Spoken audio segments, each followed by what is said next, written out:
Good morning, you beautiful ladies and gents. Welcome on in to another episode, another part, another stream of our good old game, Baldur's Gate 3. Today we are on part 2. And I guess for a quick recap, let's go ahead and just recap what happened last time. I guess for everybody who's here, I feel like we probably should recap what happened last time.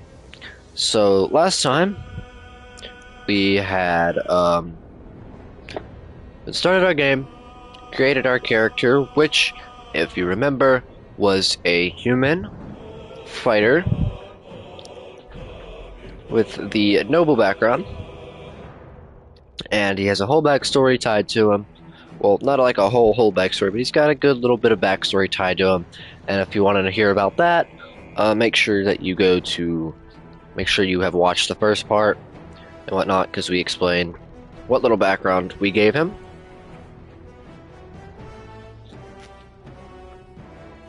And we had been kidnapped, essentially. We had been kidnapped as we were wandering the world by a people called mind flayers, which are technically basically people, but squids. Sorry, I'm trying to drink my coffee too. And we had been kidnapped by them, put aboard a ship they call the Nautiloid, and were being taken somewhere, and we were inserted with what they call a tadpole, aka a worm, inside of our brain. We had broken out of the pod after a bunch of Githyanki on their dragons had attacked the Nautiloid. We escaped the pod. We found a Githyanki woman known as Lizelle and a high half elf. I think it's high half elf. Woman known as Shadowheart. We freed them. Well, Lizelle was already free. We freed Shadowheart, and we had taken ourselves to the helm of the Nautiloid, beat the crap out of some devils, stole the commander's sword, killed him, and made our way to the helm, crashed the ship into a beach area. From that beach area, we once again met up with Shadowheart, our high half-elf friend, who is now one of our companions, and we had also met up with, I believe he's a high elf, just a high elf, not a high half-elf, known as Astarion, who has revealed to us that he was a magistrate back in the city of Baldur's Gate, and that Shadowheart is on a mission to Baldur's Gate, but will not reveal much more information other than that. So, with our little recap out of the way, I guess we will go ahead and get started. I am going to have to load game because I've played with my other character since then. If you remember, yes, his name was Istir. And let's go ahead and load on in. And get started here today. I'm not sure how long we're going to go for today, but we're going to try to make a good little bit of progress and whatnot, considering we don't have to make an hour in character customization today.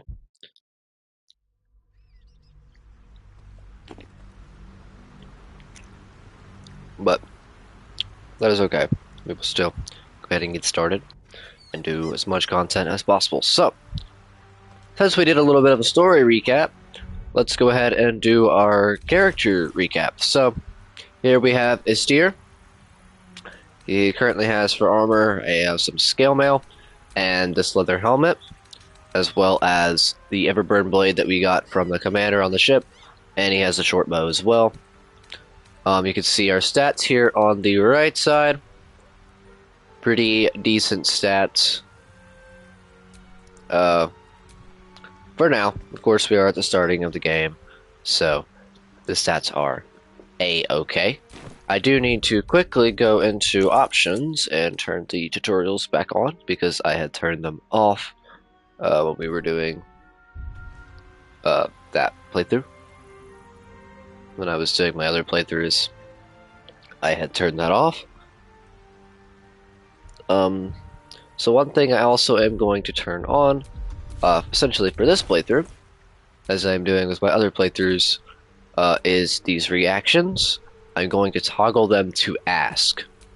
So every time we have to do a reaction of some sort, it will say ask. And it will not do it itself. Just in case it's something we don't want it to do. So yes, we have, of course, a steer. With that, Shadowheart is currently also equipped with some scale mail. And mostly just her regular stuff as well, with a light crossbow. And then Astarion, we currently have with a rapier, a short bow, and then his regular equipment. Which we haven't got to use him in battle yet, because we just got him before we ended the last, or the first part of this journey. So we're going to go ahead and continue onwards and forwards to see what our merry group of adventurers here will find. Is there anything back here? Seems not to be. Seems to be more of the Nautiloid over here that we had crashed into the beach because we have expertise in flying.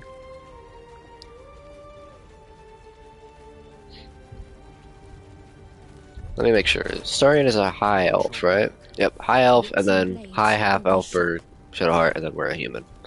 Alright. There. A mind flayer. It's hurt. There's a mind flayer. That thing's bound to be dangerous, even if injured. Best be careful. Alright. Let's talk to him. You approach the dying monster. This is the thing that abducted you. You could end its life here and now, if only you didn't feel compassion. Compassion. So, give it to emotion. This isn't right, step away. No. You should be furious, shouldn't you? Yes, you feel hate. And you deserve The steer would to be upset punished and for it. mad because these things kidnapped You him. should be whipped, made to bow before this creature in shame. It's possessing your mind, forcing you to love it. But then the feeling slips. The creature's mind seems to focus elsewhere. Concentrate on his thoughts, take advantage of the lapse, break free. Well, we don't have any boost to intelligence, but let's try to concentrate on its thoughts. We do have Shadowheart's guidance, so that'll be helpful. We don't even need it. 20. Your minds fuse, lusting for something that is gone. But then its grip claws back with a vengeance, a vice locking your mind into obedience. It needs sustenance to survive, and with your very body, you can provide. Submit to the feeling. Lean in as for a kiss. Resist the intrusion with everything you have. Let's try to resist it.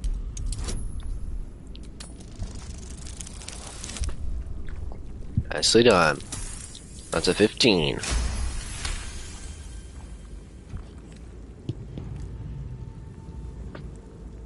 The monster lies exhausted, defeated. Its eyes, wet orange pearls, radiate malice. Close those eyes forever. Leave it to die slowly. Close those eyes forever.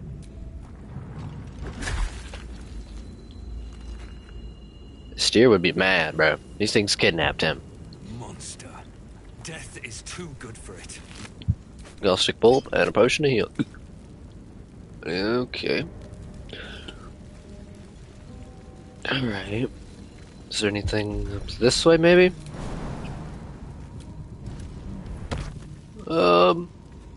Doesn't seem to be. Not that I see, I don't see anything. I guess we should continue. Dead goblins over there. Worth Yep. checking for supplies, maybe. Go ahead and pick up their crap.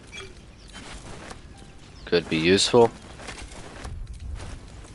Just a supply pack. That will come in very much handy. Alright. Let's quickly just discover this little bit here. Oh. There's a dead mind flare. Oh, glad I came this way. Pushing to speed. Alright.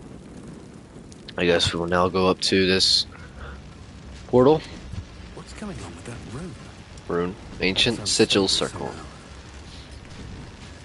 You approach the sigil on the stone. Magic glitters and swirls from it erratically, as if malfunctioning. It looks slightly dangerous. Touch the sigil.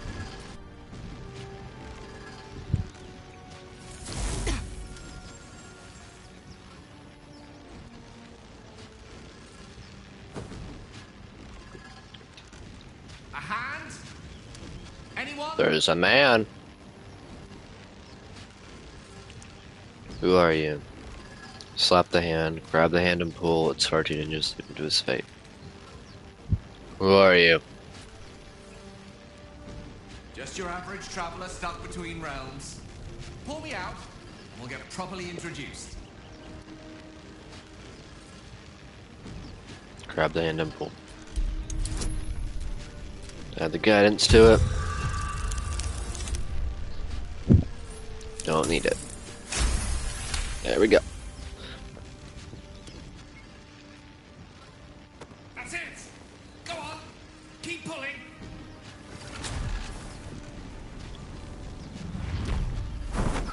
Oh. Hello.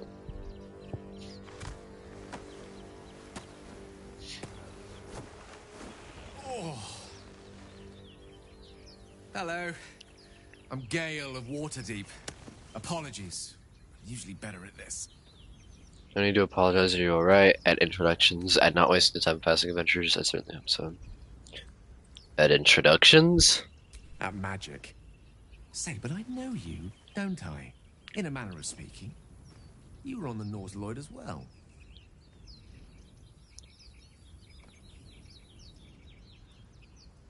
I was.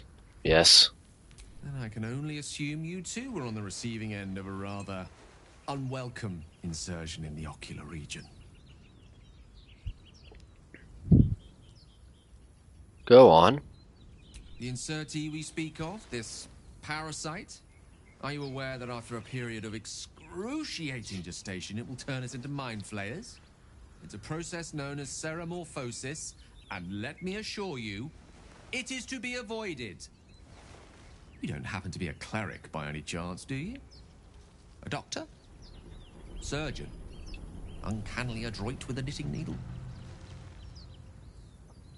You seem to know enough about our condition to realize it's beyond most clerics' skills.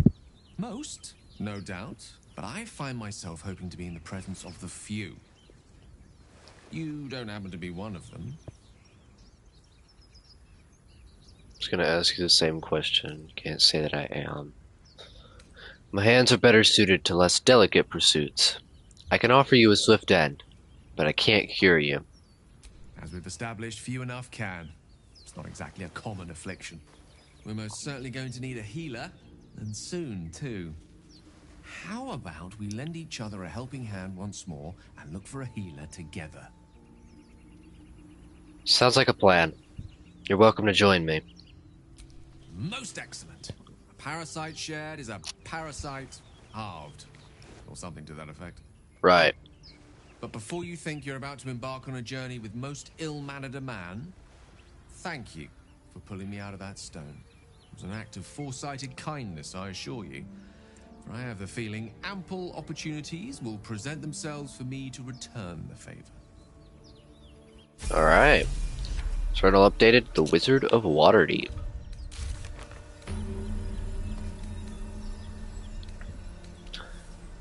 Continue traveling with Gale.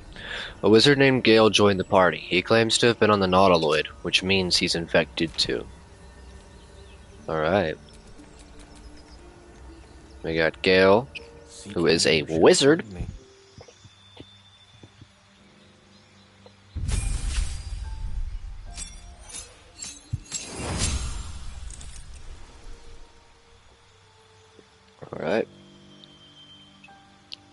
So we get to choose his specialization.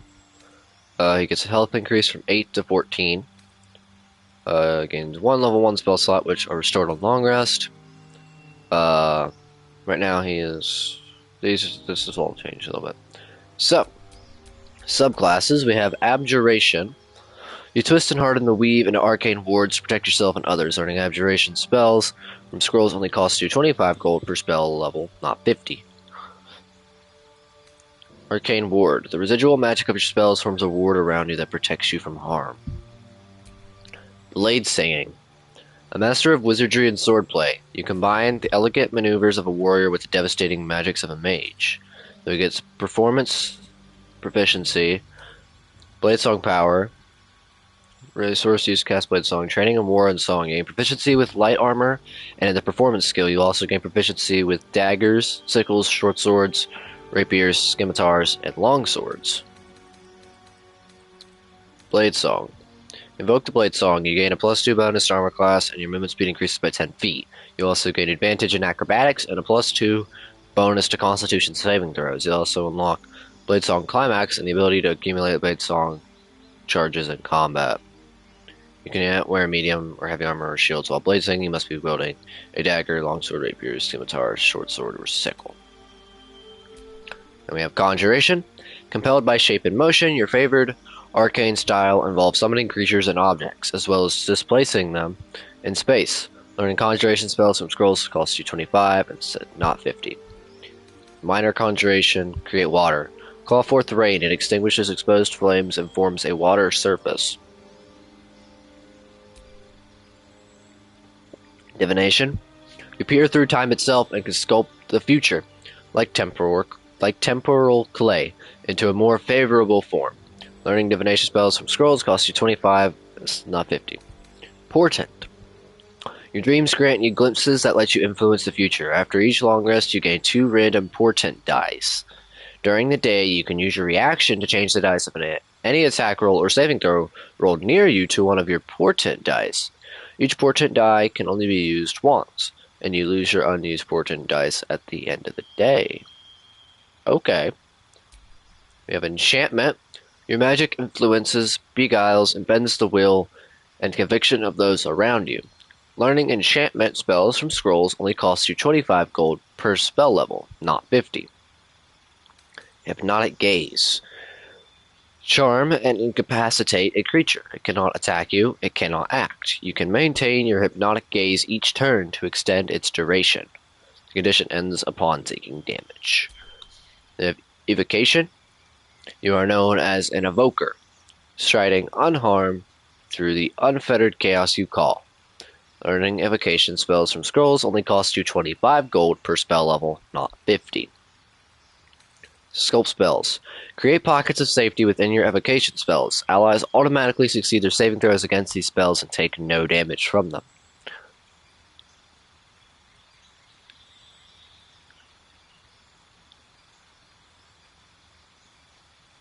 And then we have Illusion. You specialize in unraveling and restitching the fabric of reality to fool the unwary, the gullible, and the monstrous. Learning illusion spells from scrolls costs you 25 gold per spell level, not 50. Improved Minor Illusion. You can cast Minor Illusion as a bonus action. You can remain hidden while casting this spell. The spell can be cast while you are silenced. We have Necromancy. You walk through the Valley of the Shadow of Death and make lots of friends there. Learning Necromancy spells from scrolls only costs you 25 gold per spell level, not 50. Grim Harvest. Once per turn, if you kill a creature with a spell, you regain hit points equal to twice the spell slot level used, thrice if it's a Necromancy spell. Undead and constructs are unaffected. And then Transmutation. Your innate fascination with the structure of things has granted you an incredible power over crude matter and its manipulation. Learning Transmutation spells from scrolls only costs you 25 gold per spell level, not 50. Experimental Alchemy. You can brew 2 alchemical solutions instead of 1 when combining extracts, if you succeed a DC 15 medicine check. So, the question is, do we want to roll for this? Or do we want to just probably go with Evocation, because I'm pretty sure that's like his base thing.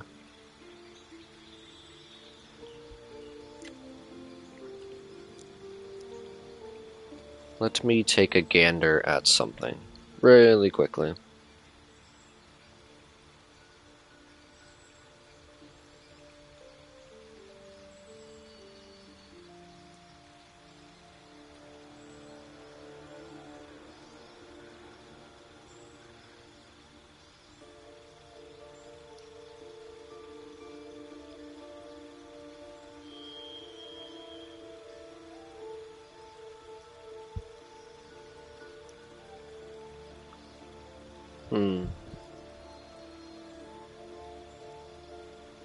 So his base subclass is Evocation. So for this playthrough, we'll say we'll go with Evocation, which is very good because Evocation is a good subclass for Wizard. Essentially, if we do any area of effect spells, he will not hit his allies, and he'll just hit the enemies, which is always good. So, we'll have Gale in the School of Evocation. And, like I said, there may be many playthroughs of this on many different channels around, so you may see different things change for these characters and stuff. So we're going to go with School of Evocation. So Evocation spells become 25 gold pieces per spell level instead of 50. And, yep, like I said, you could do Evocation spells, and they execute save throws, take no damage, and we get 2 new spells. So, the question is, should we do probably Evocation spells? Probably to be smart about it, right? So, all of our spells here, let's see, Burning Hands. Each flammable target is hit with 3 to 18 fire damage. On save, targets still take half damage. Charm Person, charm a humanoid to prevent it from attacking you. You gain advantage on charisma checks and dialogue. Enemies have advantage on saving throws against being charmed. Condition ends early if you or an ally hurts a target. If in higher difficulty modes, a target may accuse you of enchanting them. Charm Person's pretty good, but I think it's only good for the... It's good, really, for the charisma checks, but I think you can only do it if you're the person talking, and mostly Istir is going to be the one doing the talking, so having Charm Person really won't help him. But it's still a good spell, nonetheless. Chromatic Orb. Hurl sphere that deals 3 to 24 thunder damage, possibly creates a surface on impact, alternatively choosing a different type of damage. Color Spray. Blind creatures up to a combined 33 hit points. Disguise Self, magically change all aspects of your appearance. Expeditious Retreat, gain dash immediately and as a bonus action on each of your turns until the spell ends. False Life, gain 7 temporary hit points. Featherfall, you and nearby allies gain immunity to fall damage.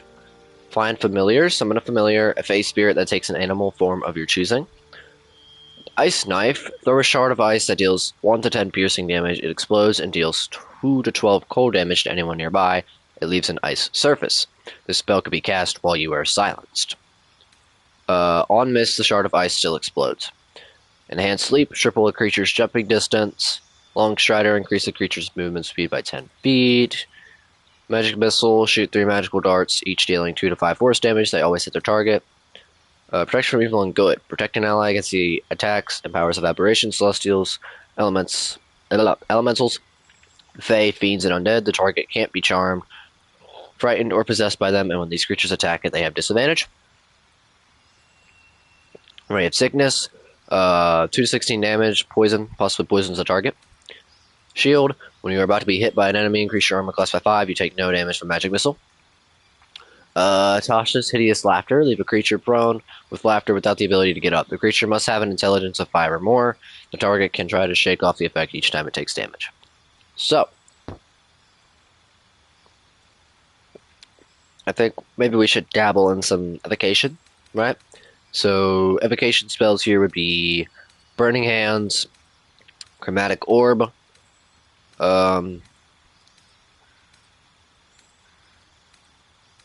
and Magic Missile. I think those are the 3 evocation spells here. Yeah. So I'm gonna say we'll do Magic Missile, because Magic Missile is always a good spell to have. Because it always hits no matter what. Unless they do shield. It will basically always hit. So Burning Hands. Each flammable target is hit with 3 to 18 fire damage. Targets still take half damage on save. Or Chromatic Orb. Hurl a spear that deals 3 to 24 thunder damage. Possibly creates a surface on impact. Alternatively, choose a different type of damage. That one could be interesting. And with Gale, we can always switch around spells. But these would just be the ones that we know right now. So, let's go ahead and learn. We'll learn these two. And then if we find, like, scrolls and stuff, we could learn Burning Hands and all these other ones if we find scrolls. Because that's the good thing about wizards, is they can learn stuff from scrolls. And then here is our prepared spells. So let's take everything off. You can only cast from a limited selection of spells at a time. Select which spells you've prepared from the total list of spells you know. Spells must be prepared outside of combat. So we have Mage Armor. Protect a target from attacks. Increase its armor class to 13 plus Dex modifier. Vex does not stack with unarmored defense. Target can't be wearing armor. Fog Cloud. The cloud blinds and heavily obscures creatures within it. Grease. Cover the ground in grease, slowing creatures within and possibly making them fall prone. Sleep. Put creatures into a magical slumber. Select targets up to a combined 24 hit points. Witch Bolt. 1 to 12 damage. Link yourself to a target with a bolt of lightning, deal an additional 1 to 12 lightning damage each turn by activating it. And Thunder Wave. 2 to 16 thunder damage. This wave of thunder is force that pushes away all creatures and objects. On save, targets still take half damage. So we probably should do Magic Missile, because that's one we learned. Chromatic Orb. Witch Bolt, because that's also an evocation spell. I don't know if it's like has anything to do with extra damage, but for now, we can always change what spells we have prepared outside of combat. So we'll do Witch Bolt, we'll do Thunder Wave, because those are all evocation spells. And then one I like to have, at least at the start, is Mage Armor. So we'll do those 5, because we can cast this at level 1 always, and it will do that.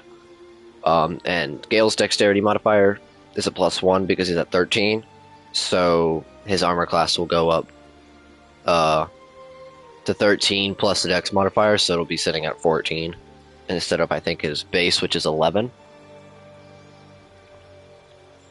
Alright, there we go. Let's go ahead and accept. Gale has now joined our merry band of adventurers. So he is Gale, a level 2 human wizard. He is a quarterstaff from robes, and that's about it for him. But she doesn't really need a bow, but if we feel the need, we'll give him some kind of bow a little bit later. Because if you look at his stuff, he's got all kind of spells here that can be used, like Ray of Frost and Firebolt, which are cantrips, so he can just do those instead of, shooting a bow. And the good thing about wizards is they have Arcane Recovery, where they can replenish spell slots while out of combat. But right now, level 2, he only has 1, so he could restore a level 1 spell slot, which is pretty cool. And now we can actually use that sigil that he came out of as a fast travel point, so that will be very, very helpful. Okay, so we got Salts of a Rogue's Morsel now unlocked.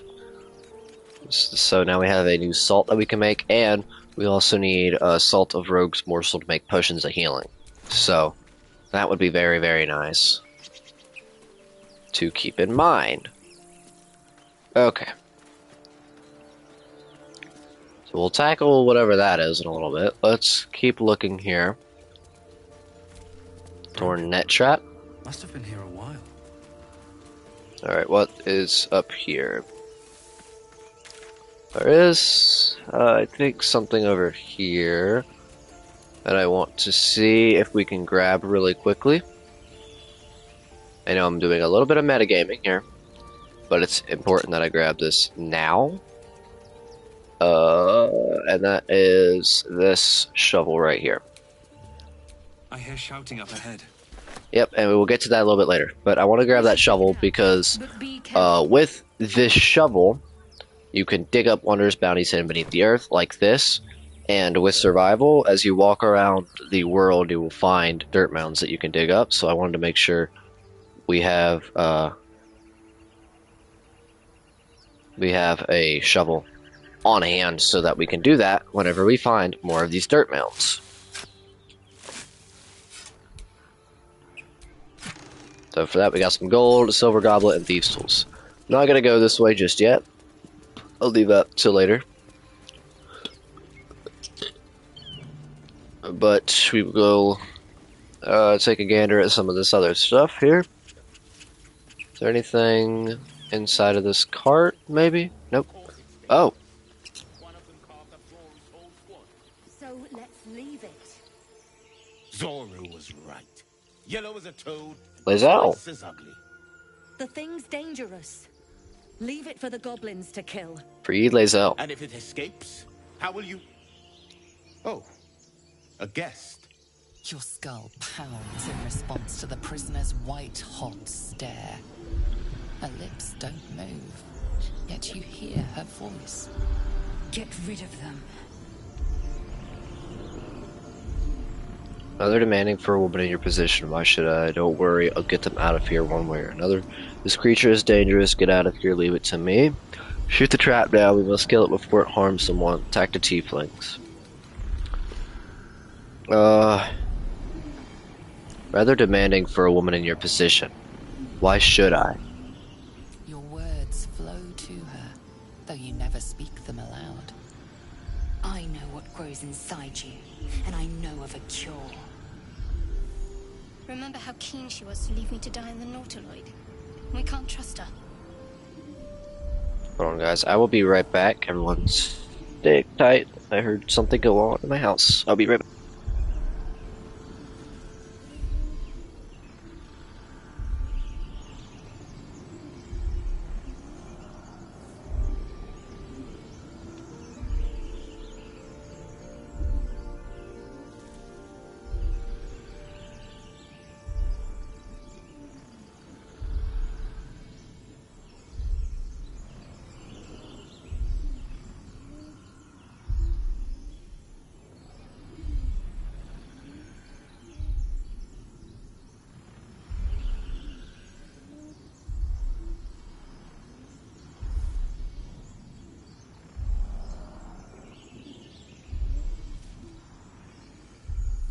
Okay, I am back. Sorry for that.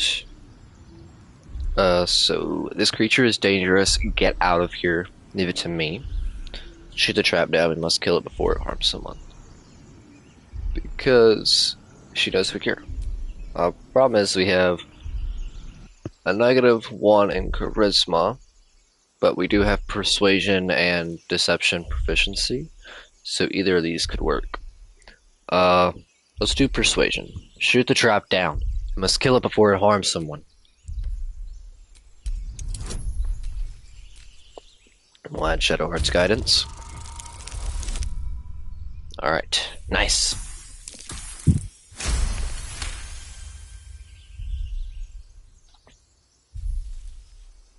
He's right. No Shadowheart one's safe approves. if that thing goes loose. Not even us. Damaze? Enough. Lower the trap. Ready your blade.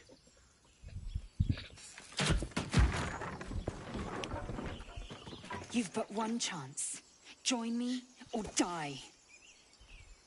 So we either attack the tieflings or we attack Lae'zel.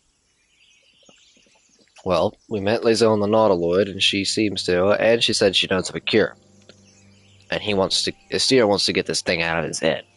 So I guess we're gonna attack the tieflings.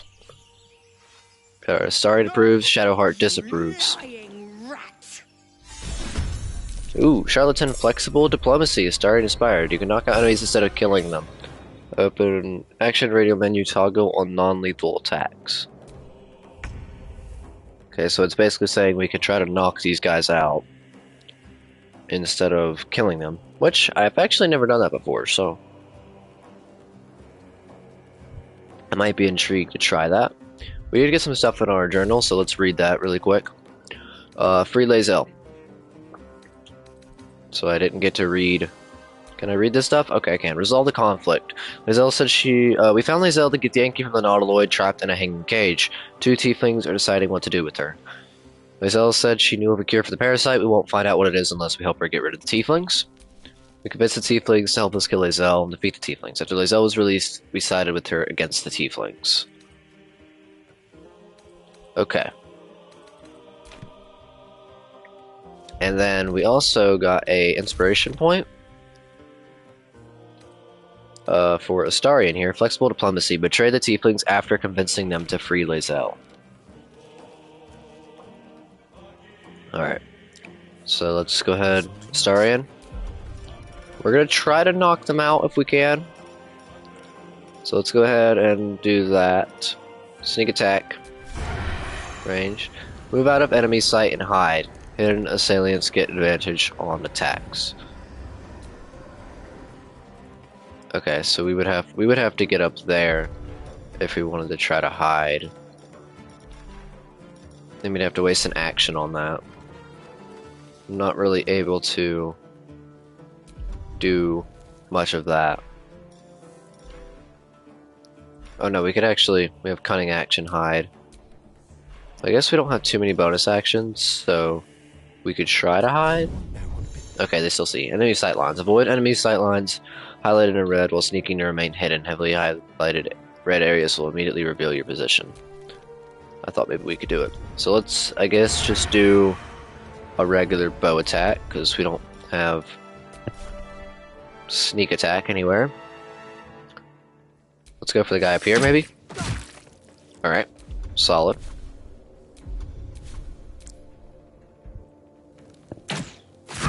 Whoa, bullying the wizard, are we? Okay. I probably should have already casted mage armor, but let's go ahead and do that now. Onto himself. Should have done that a little earlier. I'm gonna need to go ahead and use potion here. And then let's just put you kind of over here. Shadowheart, how far can you get? Okay, you could get up on top of this rock if you wanted. I need to get close to them to be able to knock them out. Evoke duplicity. Okay. Blessing of the Trickster. Should get that to Astarion. I guess let's move up. And then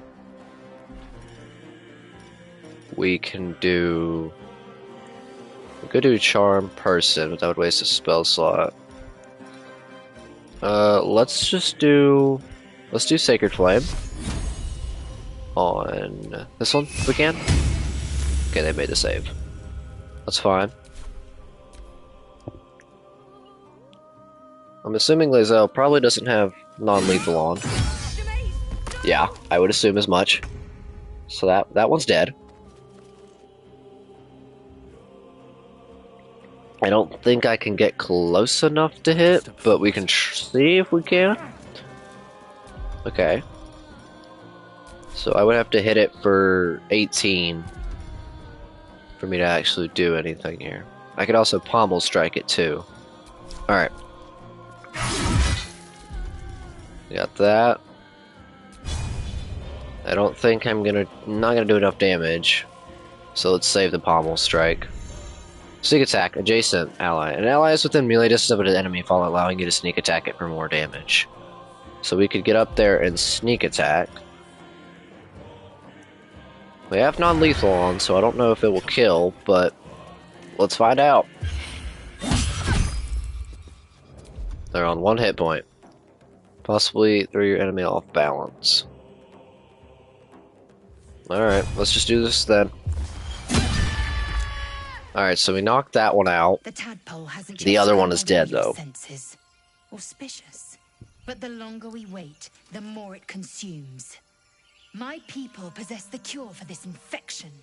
I must find a creche. You will join me. Careful. She obviously sees your kindness as weakness. Don't let her take advantage. Alright. So what did they say? I wasn't paying much attention. Hasn't yet scrambled all your senses. Auspicious, but the longer we wait, the more it consumes. My people confess cure of this infection. I must find a crash. Okay. Let's see. Simple thank you wouldn't go amiss. You may as well suggest a wyvern bow to worms. The cure I offer will suffice as thanks. And what exactly is creche? It is many things. A hatchery, a training grounds, a shelter.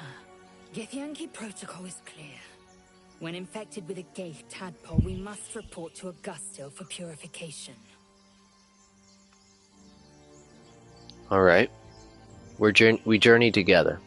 Let's find this creche. You're full up. Dismiss someone first. We haven't really got to experiment with all of our characters yet. And she is a fighter. So for now, we're going to send Lae'zel to camp. And we will bring her out. Because we are going to rotate people in and out so that you guys can understand everything. And if they have like specific story things, we'll bring them out and do that kind of stuff. We will be rotating people in and out. Most likely upon long resting. Or if we need to go camp and get them for some other kind of objective and whatnot. So we'll say, alright, meet me at camp. Very well. But Gale approves, heed my Shadowheart words. disapproves. The Horned Ones mentioned a camp. One there, this Zoru, has seen Githyanki. A creche must be near. I must interrogate this Zoru. Our very lives depend on it. I will be at your camp. Do not keep me waiting. Okay. I'll update it, the Githyanki Warrior. Okay, so free Lae'zel. We invited Lae'zel to our camp. That one is done. Okay. Find a cure. Find a way to remove the blind player parasite. There could be several ways to get rid of the parasite. Lae'zel, the Githyanki who helped us escape the Nautiloid, thinks finding a Githyanki creche is our best solution. Find the Githyanki creche, find Zoru. Lae'zel told us that the Githyanki should be able to cure us. If we can find one of their creches, someone named Zoru should know more. Githyanki Warrior. Find Zoru. The Githyanki Warrior Lae'zel has joined our party and promised we could be cleansed of our parasites at a Githyanki creche. A tiefling named Zoru has seen other Githyanki. We should find him and ask him what he knows. Okay.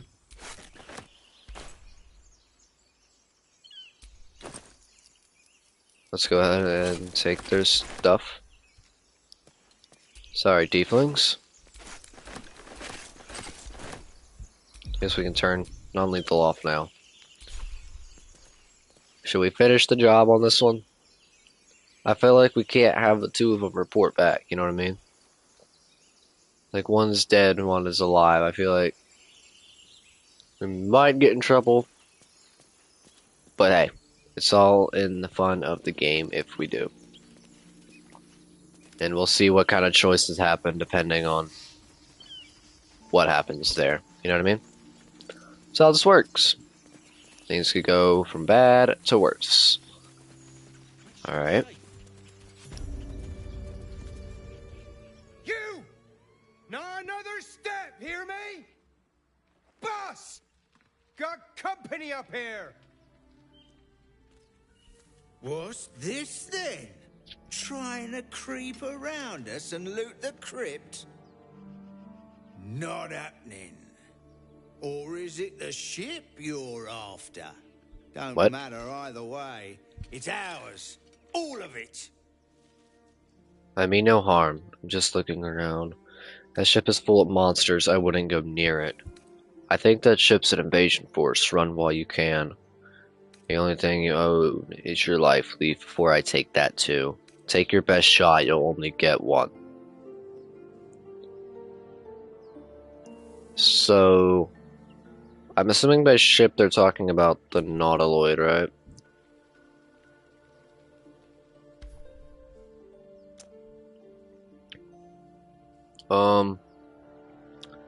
Let's try to persuade him, shall we? That ship is full of monsters. I wouldn't go near it.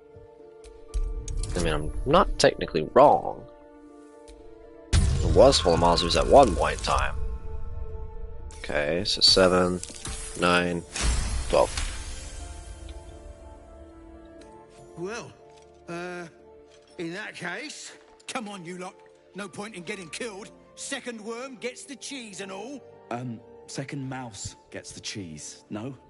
Nobody's getting any damn cheese. Now move it. Okay. It seems we have convinced Cunning them. new look. I thought we had a fight on our hands. I bet. Alright, let's see if anybody has updates, shall we? Let's talk to Astarion. I am enjoying the latest addition to our little group. Lae'zel is delightful. In a very look at me twice and I'll dismember you kind of way, of course. Okay. Just wants to talk about that. Shadowheart? Lae'zel has a dangerous look in her eyes. Let's just hope she reserves those impulses for any common foes. I want to talk about all that's happened to us. Fine. What's on your mind? I'm not giving any You're not the estimations. kind of company I'd keep willingly. I'm not sure if we've All already things did considered, this dialogue, because this you one do. kind of stays. And I haven't forgotten that you saved my life aboard the Nautiloid. Perhaps I'll be able to return the favor at some point. Turned other matters. Okay, Gale? A Githyanki joining our company. Not a collaboration I'd have anticipated, but a welcome one nonetheless. Of course, we get the bug dialogue where I can't see what we're actually about to say. Can I just... Of course, okay, well, I guess I'll press continue. Let's see. I hail from Waterdeep, city You of get the bug splendors. I am a dialogue, wizard so... of considerable acclaim and scholar of exceptional accomplishment. I have a cat, a library, and a weakness for a good glass of wine. And if the mood takes me, I'm known to try my hand at poetry. There. So what did we say? That's what I want to know. Tell me a bit more about yourself. Okay. Because that stuff bugs out for some reason. Don't stop there. You must have many stories to tell about your adventures as an Archmage. I want to know more. I want to know more about more than your hobbies. Can't you tell me something about the review? Don't stop there.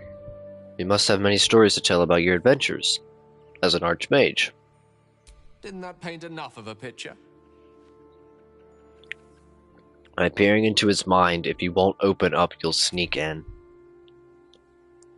I don't think Istir would do that. Change the subject.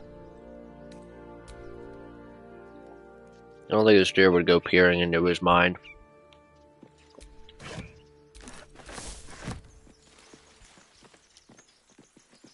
Okay.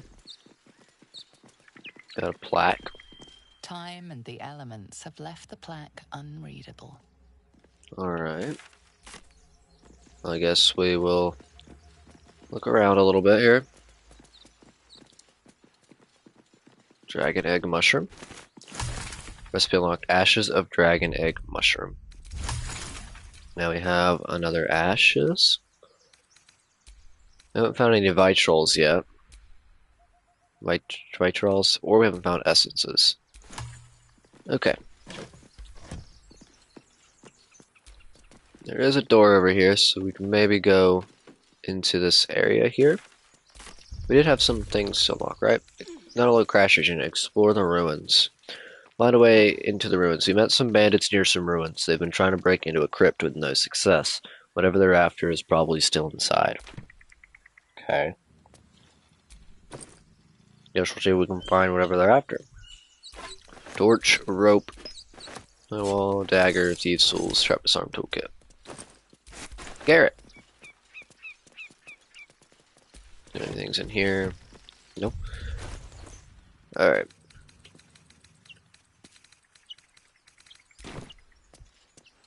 Oh, does this bow do more damage? No. Okay. Wasn't sure how that worked.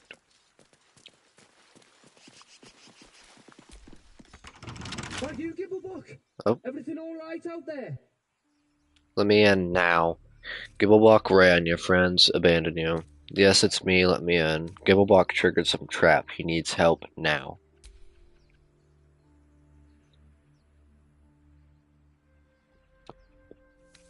Okay.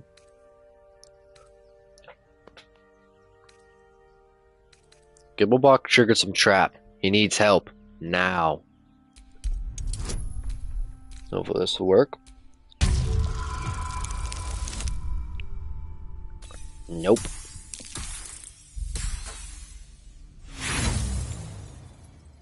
We do have inspiration, so we can roll again.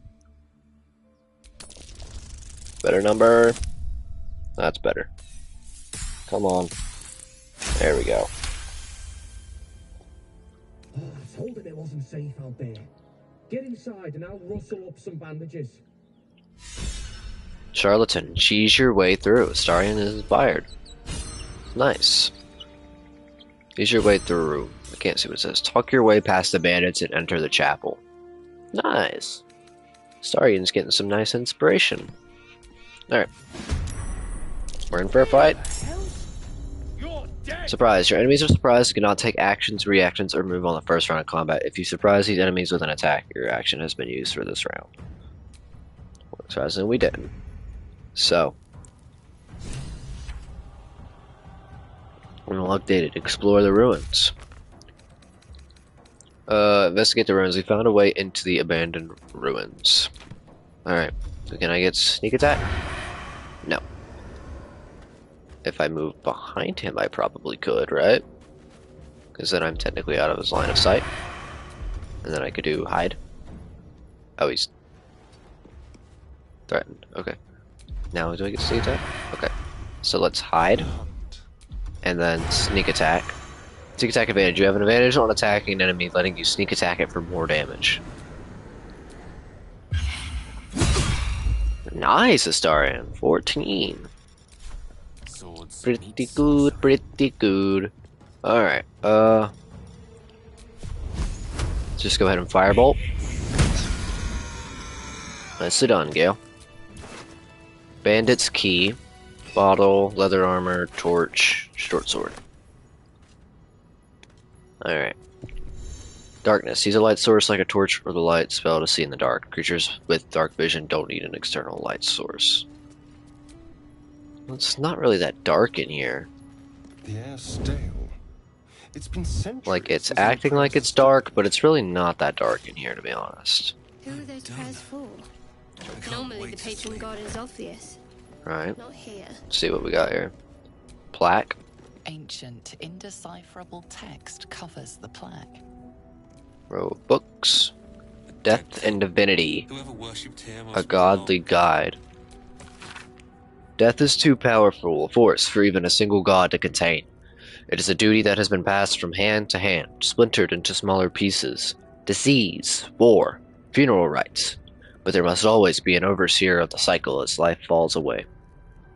For countless eons it was Jurgel, the lord of the end of everything, presided over mortality with his unblinking stare, until even he grew wary. Young Ball, Bane, and Merkel must have thought themselves conquerors when they came for the god of death, yet he used their ambitions to free himself. Merkel claimed primacy over death from Jurgel's bargain, but even he does not rule death alone. What is murder if not the most violent of deaths, seized by Ball in his incessant greed? What need would there be for noble Kelemvor to judge passing souls, if one deity could hold the process entire? Even gods can die after all. Those who worship death should remember that above all else. Okay. Another row of books. Nothing. Alright. A stack of books. Row of books. Same book, I'm assuming. Yep, okay. Got 2 of those ones. Got it. Alright.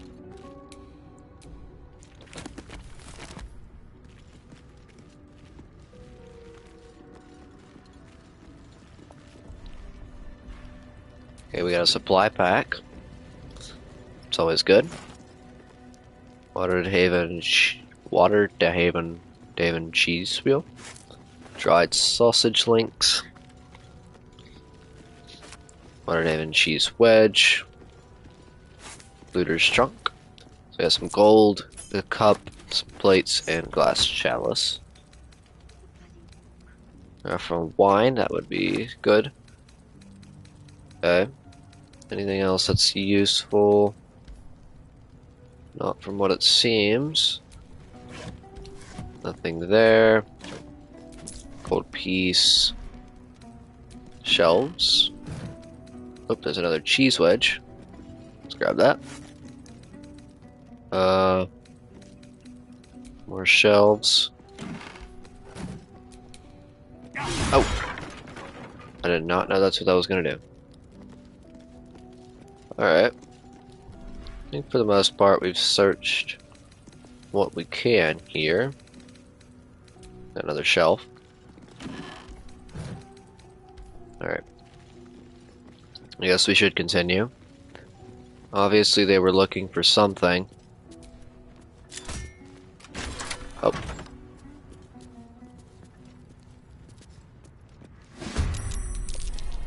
Oh boy. Okay, we got an enemy in here. Sorry, I can't reach. You have to try to jump past him. Otherwise you're not gonna get through. Can you jump? Alright, come on. There we go. Have to waste our bonus action to jump there. I don't think I'm gonna get sneak attack on him. I can't hide. 1 to 10. 4 to 9, so they remove speed by 50. I guess let's do Firebolt. Okay. How'd you get past Andor? Back off! Oh. Alright, Gale. Gonna have to use your bonus action to jump as well. Wonder if these barrels would explode. Say I were to...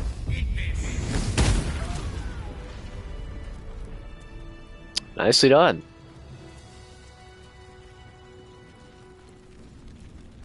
Okay. Book of Final Breath. Dense rows of scrawled text. A few legible entries seem to detail the names and final words of numerous individuals. Come see this, it's Maj Penner laboratory explosion. Oroth Crest waylaid in a Neverwinter alley. You're blocking my light. Donna Ree Waterhaven Featherlong.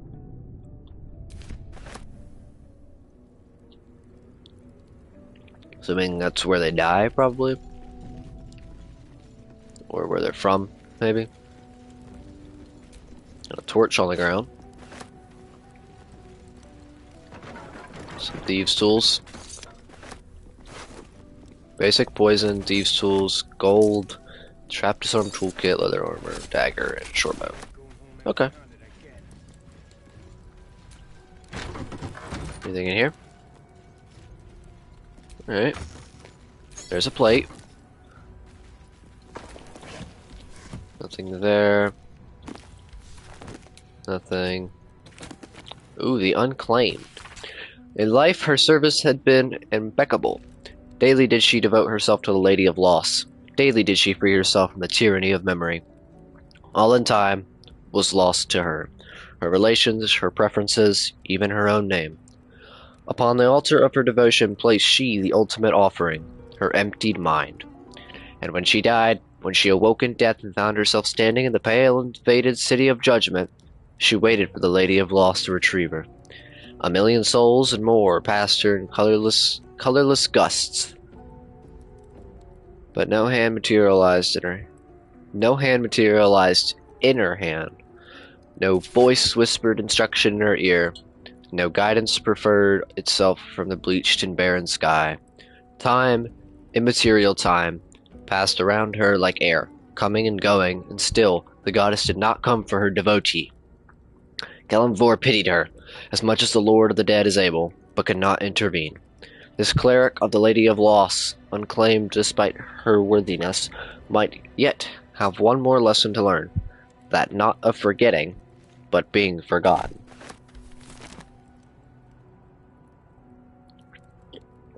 Okay, let's see. This is an easy way to just find stuff in here. Okay, same book.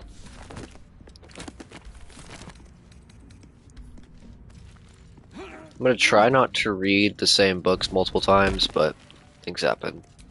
Immortal Views, Eyewitness something. The guild seal on the inside of the cover belongs to a printmaking collective in Baldur's Gate. Of course I remember. Knew the second that girl was walking that she'd be trouble. Little thief, always in everyone's business.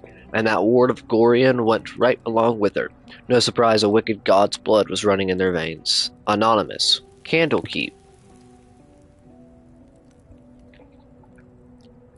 Saravak and his lot are always the first ones that come to mind. You know, this all started with a bit of iron in Nashkel. Everyone thought their weapons would rot out of their hands. Back then I thought the problem was bad trade. Never took the man for a son of Baal.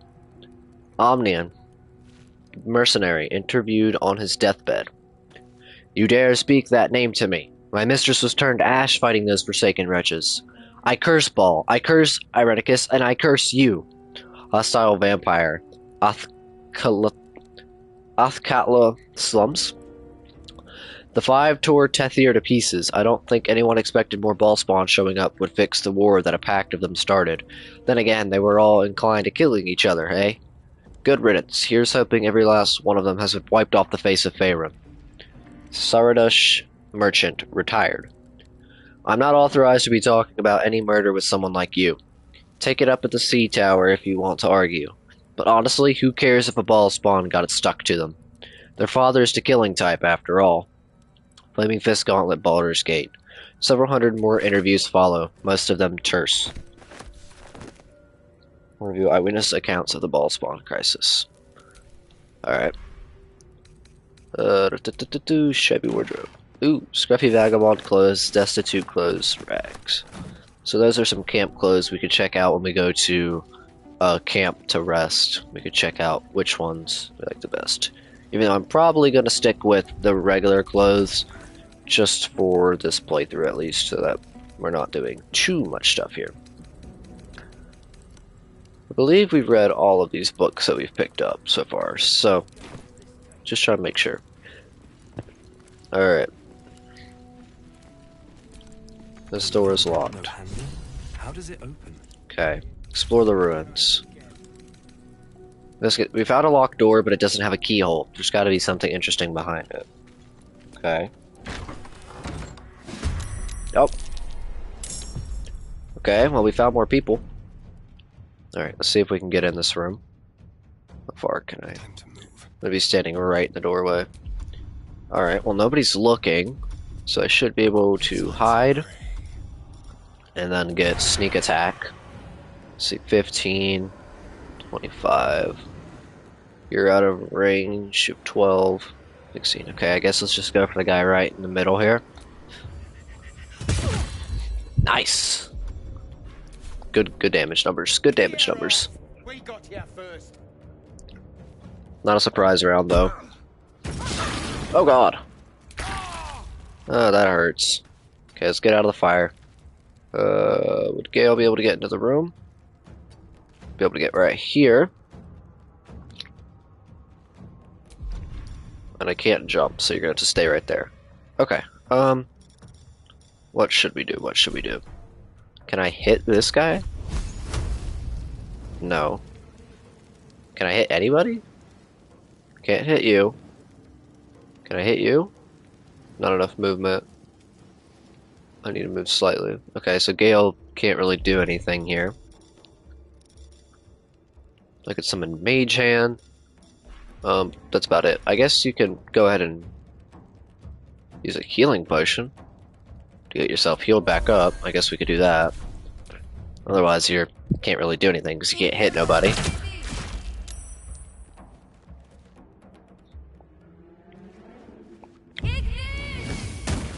We're just bullying Astarion. Alright. So I'm assuming can't really get there, so I'm gonna have to jump probably to get into this room, so that's gonna waste my bonus action. Can I get... Can you tell me I can't get right here and hit her? Like probably cleave? Nope. Okay. Well, that's fine. Let's just hamstring shot. I have disadvantage on that one. Let's just go for this chick right here. Nice, the crit and hamstrung, which is movement speed reduced by 50% and that gets removed by healing, but the movement speed goes down. I guess we could go ahead and burn our action surge if we wanted. Sure, let's do our action surge. So that we have another shot and we can just shoot right back at her. Alright, she's got 2 HP left. Got to concentrate. Alright, Shadow Heart, Shadow Heart, Shadow Heart. Got to press on. Want to get over here. Can you, let's get you in the room. Nope, you don't have enough movement. Okay. So, I probably need to heal a star in here. So let me go ahead and use my bonus action to heal him. And then, from there, takes one of my spell slots already. Let's see if I can firebolt maybe. There we go. Alright, one down. You can stay right there, I guess.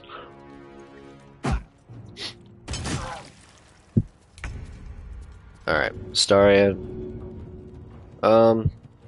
So would you be able to get sneak attack?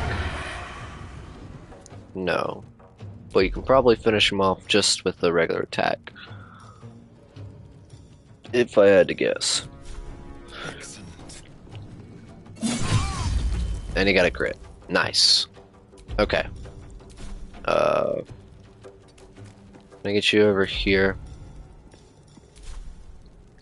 Let me do dash, and then I'll have you get behind this pillar. I don't fancy their chances. Alright. Gale, let's get you in the room. Too close. Alright, what can you do, Gale? What can we do?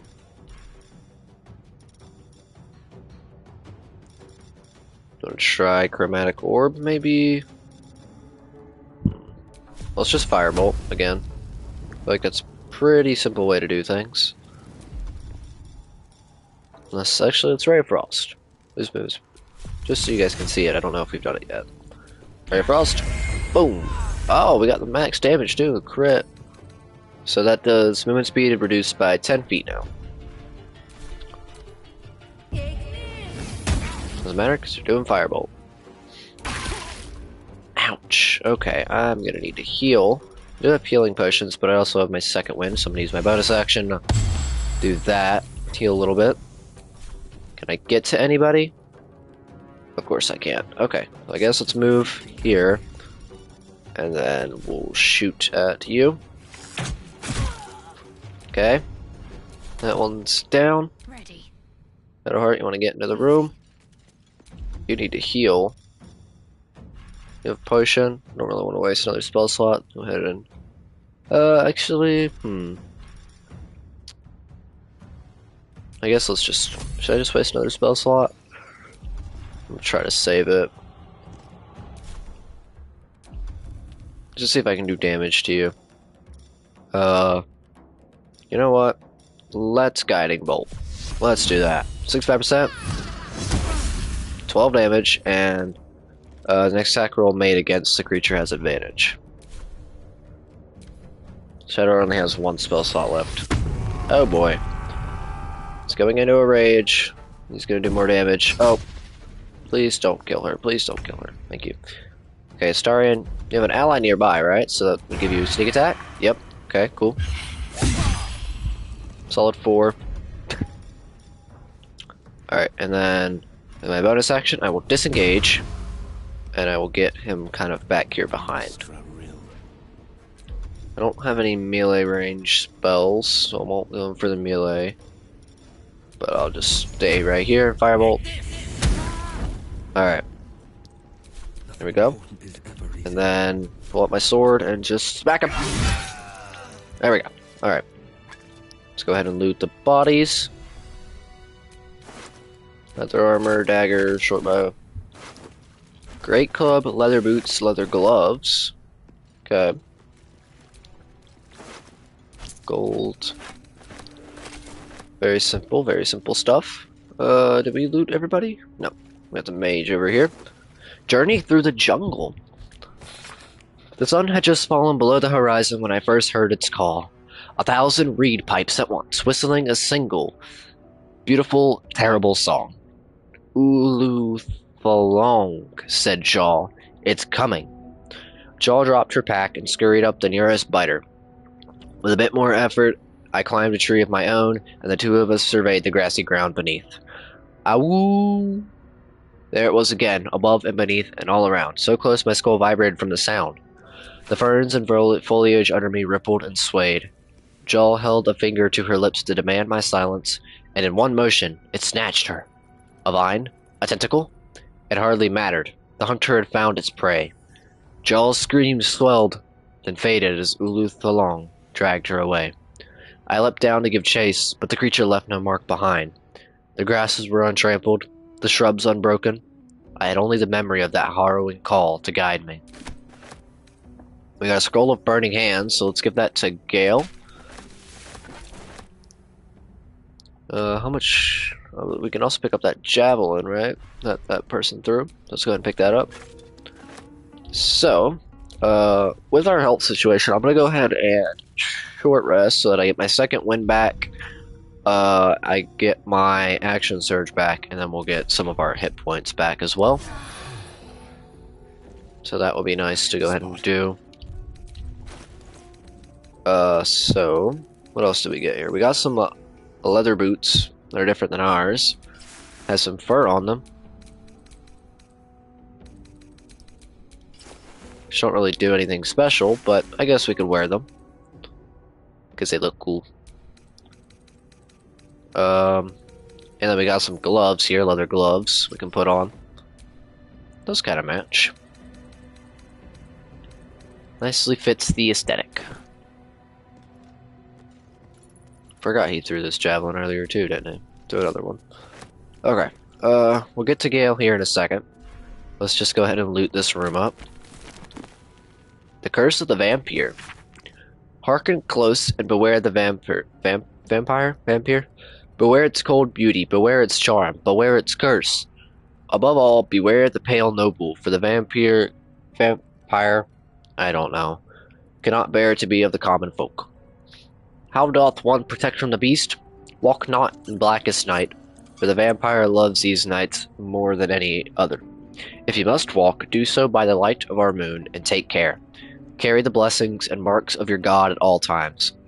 But remember, your home is a fortress, if protected well. If you hear a knock in the night, be wary. Let no stranger into your home. If it be a friend, look upon them. Do you find them pallid and wan? See you any mark upon their neck? See you any dirt upon their clothes? Unless their need is great, turn away all but the most trusted. And if the beast finds a way into your home, flee. Leave love and family behind. You will not save them if you fight. You will not see them again. But they will see you, pale and smiling, calling them into the night. We already read the Unclaimed. Death and Divinity, a Godly Guide. We read that one, right? Yeah.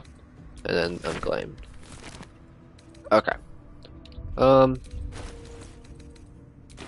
How long have we been going for? An hour and 13? Really? Feels like much shorter. Okay. The Unclaimed. Doodly-doodly-doo. Read that one.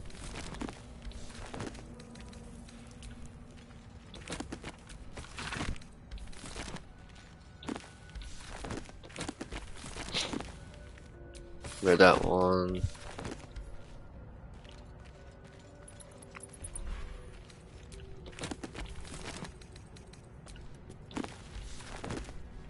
Okay.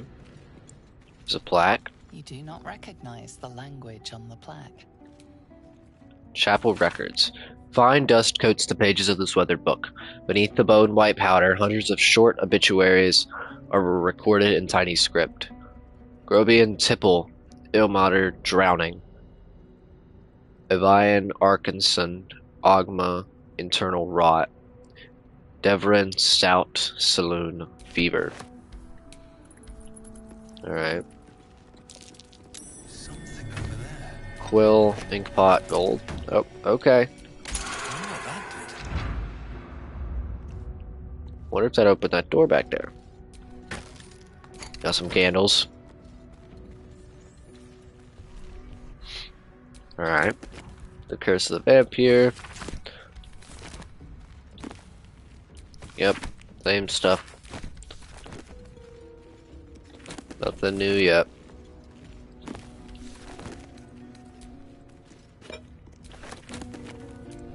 Yep. Yep.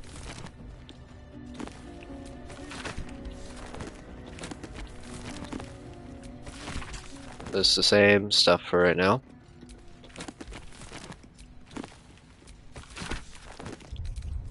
But still good to know that we have them.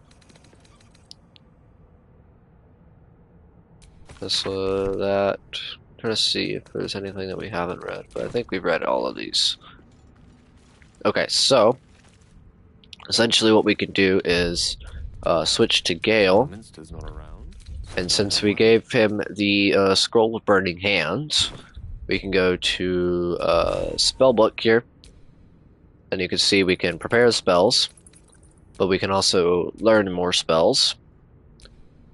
And so we can learn Burning Hands and Detect Thoughts, because those are the two type of scrolls that we have. Oh, I guess you could take scrolls from other people's inventory too, like Shadowheart's Detect Thoughts one. But since we are in the School of Evocation, and Burning Hands is an evocation spell, it only costs us 25 gold to learn it instead of 50. We can go ahead and spend 25 of our 241 to have Gale learn Burning Hands. New spell, Burning Hands. Now he knows Burning Hands without us having to learn it upon us like leveling up. So if we want to, we could put Burning Hands in here. But for right now, I think I'll stick with what we have. And then if we want to switch out, we can. No one stopped me yet. Alright. Okay, yeah, that opened the door back here. Cool. Let's continue.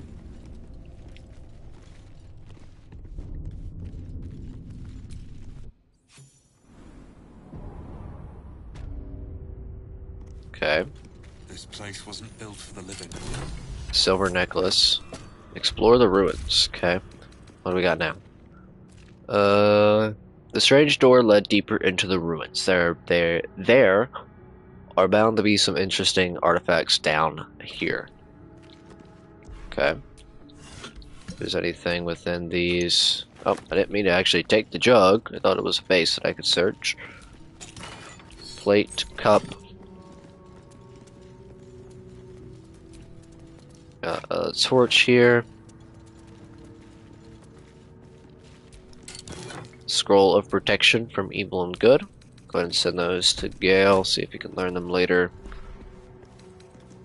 Okay, there's a vase. On Death and Resurrection.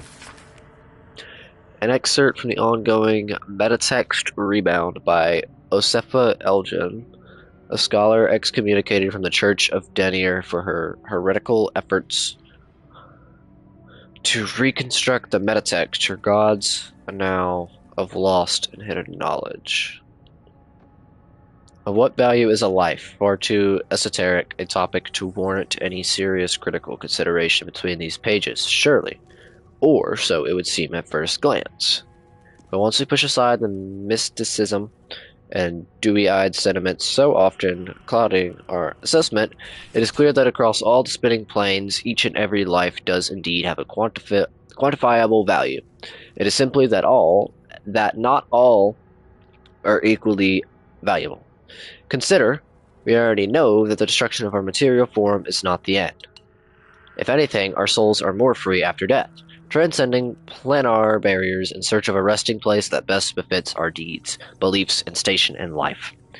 But even this assessment is subject to market forces. Lord Kelemvor weighing our souls against how thoroughly we have given them over to other gods, empowering them in turn.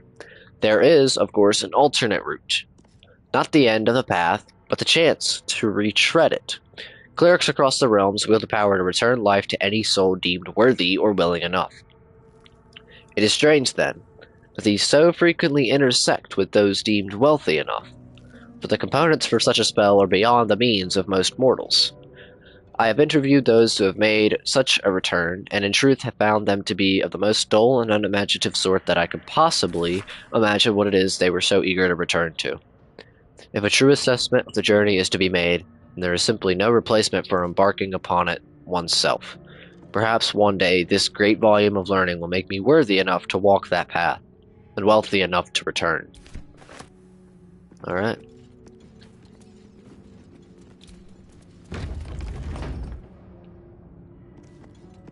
Okay. Step carefully. Oh. There's a trap. Alright. Guess let's try to disarm it. We have a +1 order dexterity. We can use Shadowheart's guidance. Alright, solid 11 there. So that makes us at a 14. That one is disarmed. We got a plaque here. The text on the plaque is a mystery to you. Okay. I wonder what the button does. Should we press it?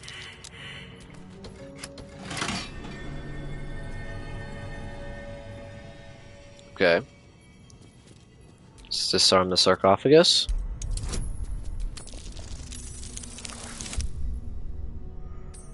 That is a 12. Nice.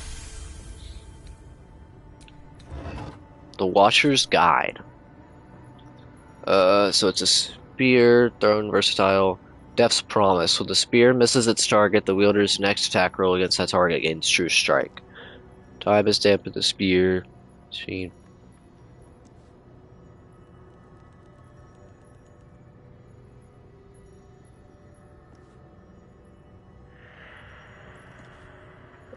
Sheen, but the center glows a faint blue. The magic it exudes feels old, terrible, and divine.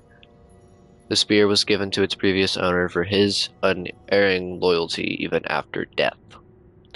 And then there's an engraved key. So, can anyone on our team use the spear? That is the question. Let's see. So you could use the spear.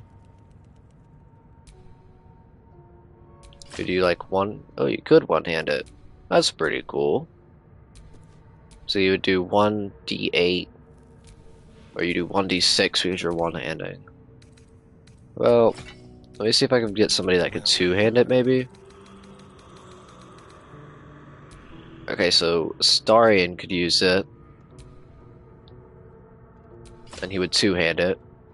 Does he still get... would he still be able to... Okay, so he would need a finesse weapon to use his other thing. So, I'll keep him with the rapier because he needs a finesse weapon for his sneak attack. At the ready. Can Gale use it? Yeah, actually. I guess we can have Gale have it. So if he's in within melee range right now, since we don't have really anything that is super melee based for him, besides like Thunder Wave.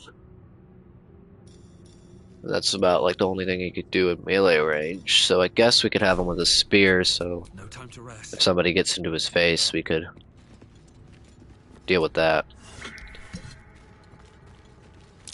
Be wary. I'm hoping that button would have done something. Then we don't just absolutely die by setting off a trap somewhere. Be wary. This place is trapped. Because that would be bad. Okay. There's a chest back here. A trap. Someone doesn't like visitors. A locked door. Ancient door. Wasn't there an ancient door? So that was outside? We met. I think there was Potion of Healing, Arrow of Ice, Alchemist Fire, Torch, Trap, Disarm, Toolkit. I believe there was. Okay. Warhammer, Bone. Nasty surprise. Soul Coin. Great Sword, Bring Mill Armor. Soul for Sale. I can't see what it says. Soul for Sale. Acquire a soul coin for your personal collection. Okay. Trap. Be cautious. This would be 14. So armor class would technically go down if we were to put this on, right? Yeah, because we get the AC bonus of +1 because of our dexterity modifier. So, yes.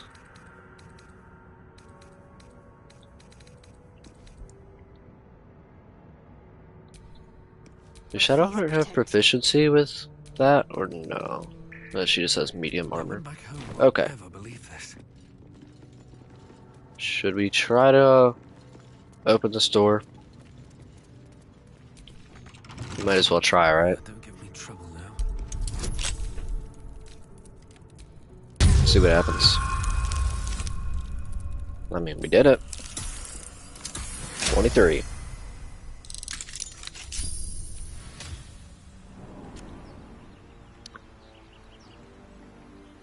Ah! I had a feeling that's where this went. Okay.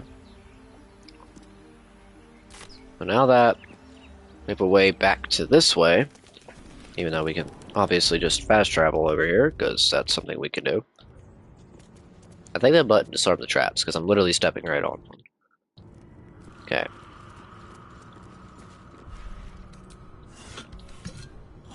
I guess we will continue to the other room.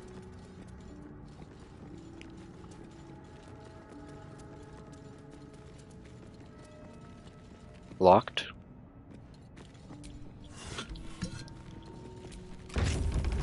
Okay. Alright, so the engraved key was for that door. Good to know, good to know. Alright. Armed scribes. No sign of a struggle. Old burning hands. I wonder what was so subversive Quarterstaff. about their words that they commanded protection. Got some bases there. Let's take a gander. Okay. See maybe if we can lockpick this one open. Give me guidance, Shadowheart. Thank you. Natural 20. Looky there. Glass chalices and a plate. How nice. Okay. What's over here?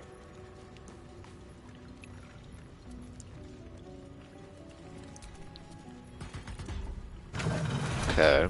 That probably goes outside, I'm assuming. Or is another area. But I would say outside because of that. So we'll probably use that to get out of here once we're done.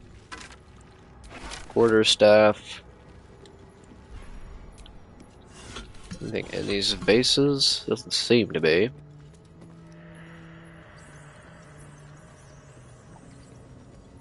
That's Jurgle.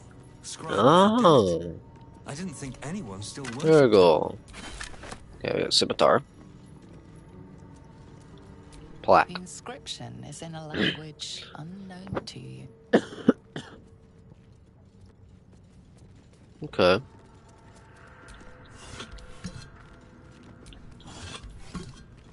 I wonder, scimitars are finesse weapon, right? Yeah. How good is that, like, as a rapier? Would that be good for Astarion?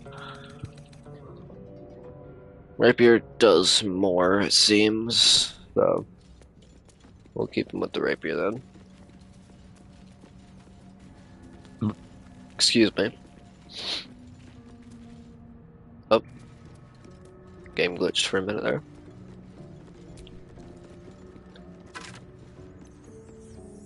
Heavy key and a dagger. I wonder if that heavy key was to that chest. Yeah, I got some gold.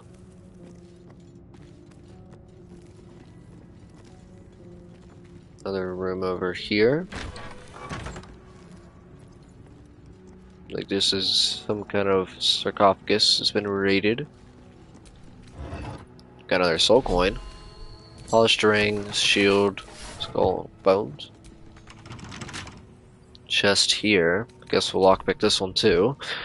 Thought maybe the key would be for this then, but no. Okay, we need a 15. That's a 3.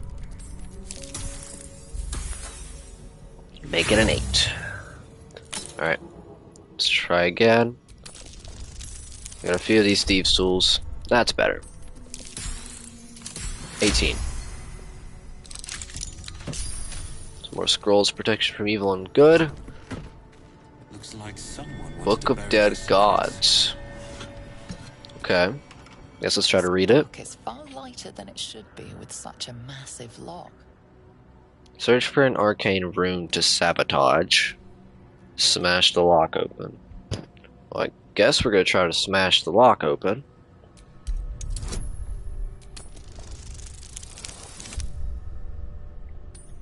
That'll do it.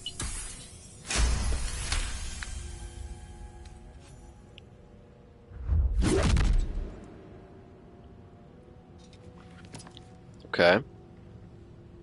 As the lock opens, a loose page comes with it. Magic pulses from the parchment. What was once script is now an obliterated scrawl. You have a sense these are names, a list. But of what? Okay. Guess we can do a religion. Examine the book more closely.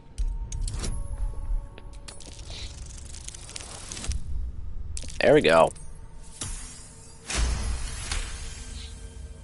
Gods. Shadowheart These Brutes. are the names of gods, once lost but now restored after the Second Sundering. The last 3 names in this book sit close together, but are so devastated by the scroll as to be unreadable. Okay. Entire pantheons have dwindled and been reborn, silently recorded by this book. Ooh, Sage. Secrets of the Sundering. Gale is inspired. Nice. Oh, Acolyte Divinity Undone. Shadowheart's inspired. Am I inspired? Is Astarion inspired? Oh, item received. Scroll of Ray of Enfeeblement. Okay. Give that over to Gale. Maybe he'll make some use out of it. We got inspiration there. Divinity Undone. Unlock and read the Book of Dead Gods. And Gale, Secrets of the Sundering. Unlock and read the Book of Dead Gods. Okay. So I believe that means that we are full on inspiration right now. Oh, we didn't actually. The names of dead gods, most of them unfamiliar and unpronounceable, fill the pages of this secret tome. Several entries on the last page have been stricken through, the final 3 thoroughly enough to be completely legible. Okay, so we're going to take a quick break for right now, so you can go do what you need to do really quick. I'm going to take a quick break, go ahead and save the game just in case something, happens.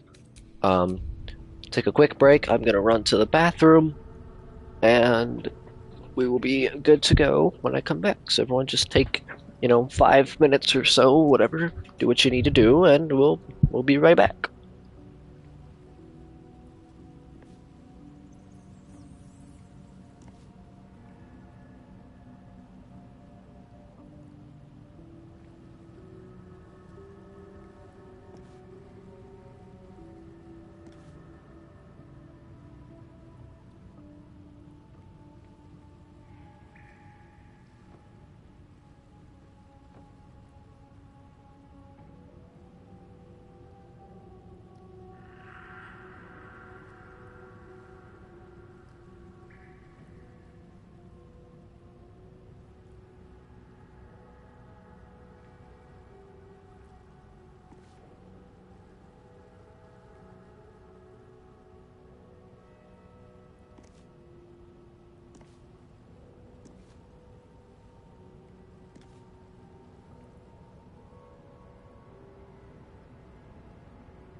Alright, everyone, we are back.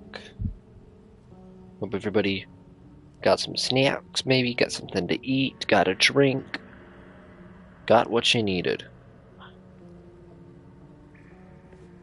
But we are back, ready to rumble. Just plugging my phone back up here,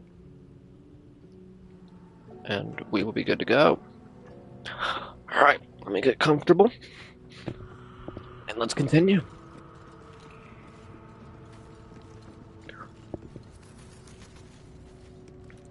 So, I guess now it's time to go press this button.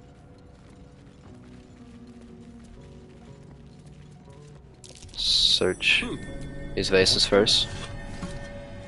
Just in case. Never know. Alright, let's do it.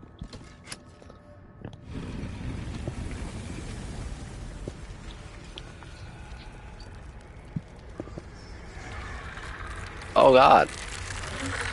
Skeletons are coming back to life. What kind of necromancy crap? Alright, we got first initiative. Let's see. Let them come. If I go right here, I should be able to hide and get a sneak attack. Solid 8. Solid 8. I mean, I'll take it. Where do I go from here? Alright. Get out there in the action, Astir. Let's see here. Hamstring shot. 5%. Nice. So that is what? Movement speed reduced by 50%. Good to know, good to know.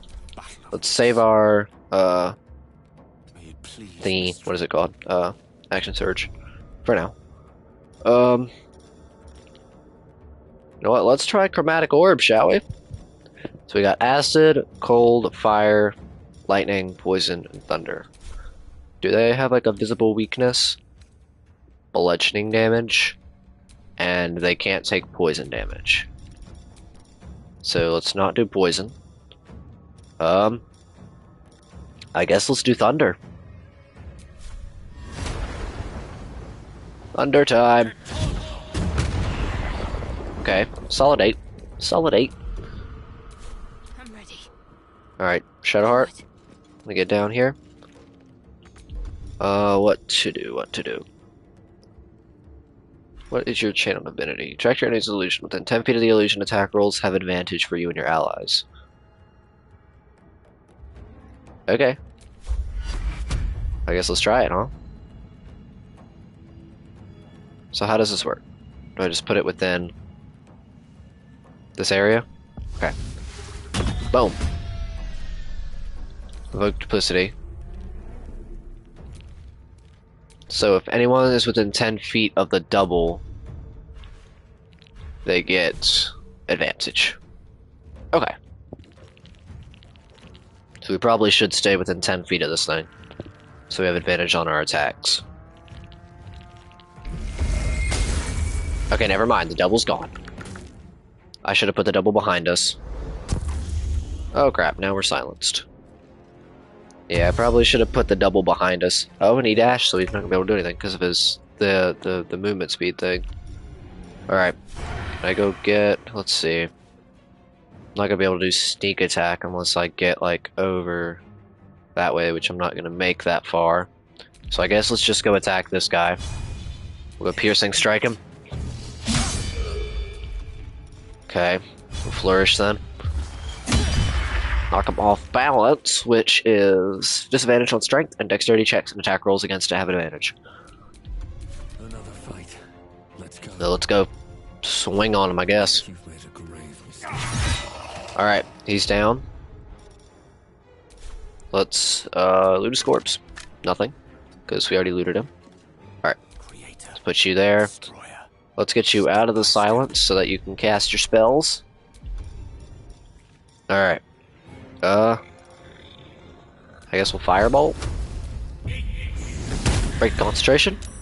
Not quite, but he is almost dead. Talk to me. Shadowheart, let's also get you out of the silence here. If you want to firebolt as well. See if you can take this one down. There we go. Okay, so he's down. I got 3 more. Okay.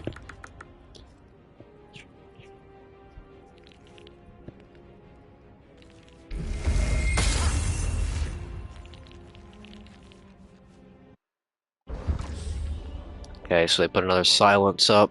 Putting it on the spellcasters, they're smart. Alright. Let's get out of the line of sight, I guess.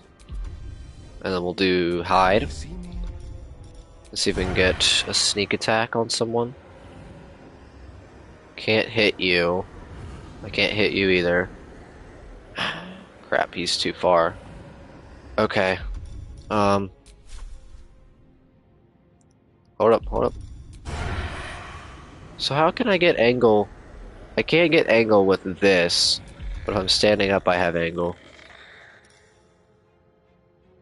That's such like a weird thing to think. Okay. Let's just shoot then. Oh, I get sneak attack, I guess, right? Okay, I'll take the extra sneak attack damage. Don't know why it wouldn't let me do that before, but alright. That one's almost down. My movement is reduced by 10 feet because I got hit with Ray of Frost. I'm not really going to be able to get anywhere. But I could try to get closer to this guy. Wonder if I can hit this guy with a ranged attack. I can.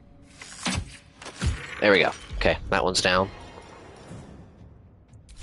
Let me recite their demise. Gale, get out of that.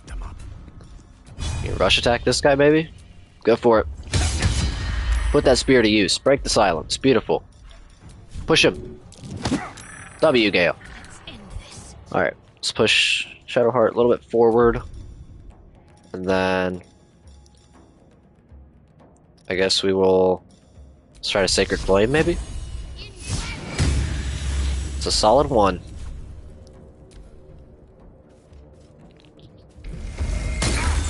Oh god. Ouch. Stop with the Ray of Frost to keep reducing my movement. Alright, Starion. I'm gonna get up here. Go this way. Did you able to get an angle on him? Nope. Just like barely out of the reach.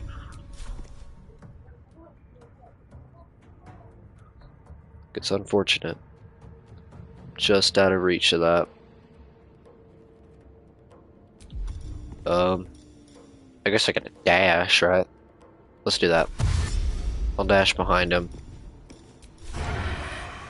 And then let's do a weakening strike. There we go. He's down. And then we'll move back this way. Blood comes easy these days. Can't get to this guy, so let's just shoot him, I guess. First, I'll do my second wind. Get some health back. I missed. See if we can get closer then. A rough tempest I will raise. Everybody else is super far away. On the move. We'll try to get him closer. This guy just keeps Ray of Frosting me. Alright. Let's move. Let's keep doing it. Let's do cunning action to dash.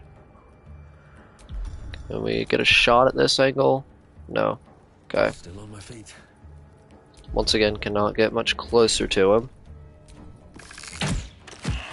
Got a 2. With haste. I only have 5 HP, so it's probably not a great idea Outflank. to keep pushing him like this. What should I do? Got to press on. But he's probably gonna kill our guy. We're gonna kill a steer. Okay, got the miss. Can you get close? No. But you're out of line of sight, so you'll be able to do sneak attack. If we hide, and then we can do sneak attack. There we go. Want to surrender their valuables, even after death. Alright.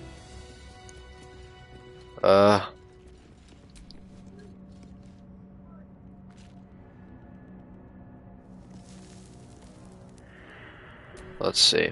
So I guess we should...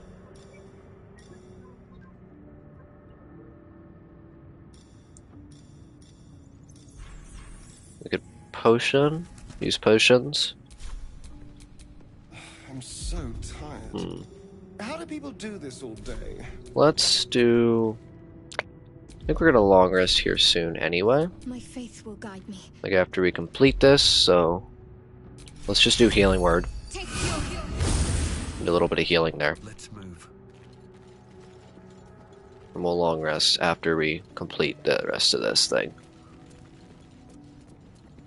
A lot of effort to hide one Explore the sarcophagus. ruins. Open the sarcophagus. We found a large sarcophagus hidden in the ruins. Who lies within? Ooh, amulet of lost voices. Speak with dead. We got some light blue dye.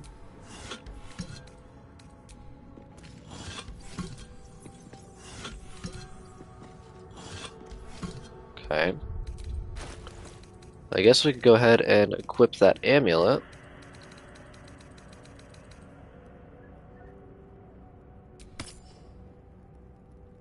Speak with dead. Level 3 necromancy spell. So I guess we can cast that now to speak with somebody. Grant a semblance of life to a humanoid corpse, allowing it to answer up to 5 questions. Alright.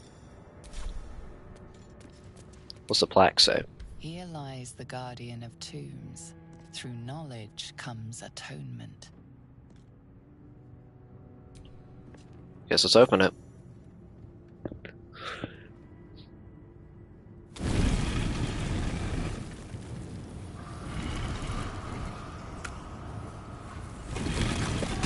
Oh.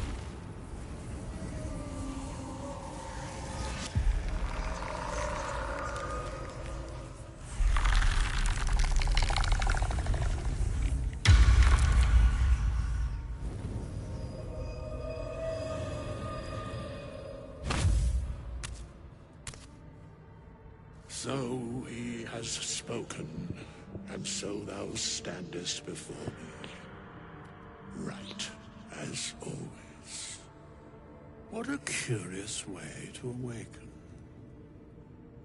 Now, I have a question for thee.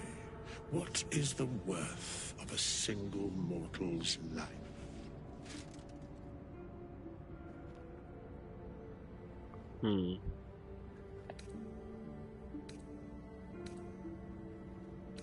Quite the question. What's the reason for it? Curiosity. Nothing more. Wilt thou answer my question? Yes. Ask away. So, I ask again, what is the worth of a single mortal life?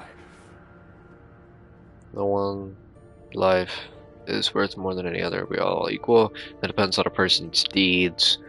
Life's only value is this currency. It doesn't matter to me otherwise. Each life is of infinite value and merits sacrificing everything for. The only life that matters is mine. Depends on the mortal. No one's life is worth more than any other. We are all equal. That depends on a person's deeds. I am sure thou believest as such. Very well. I am satisfied. We have met, and I know thy face.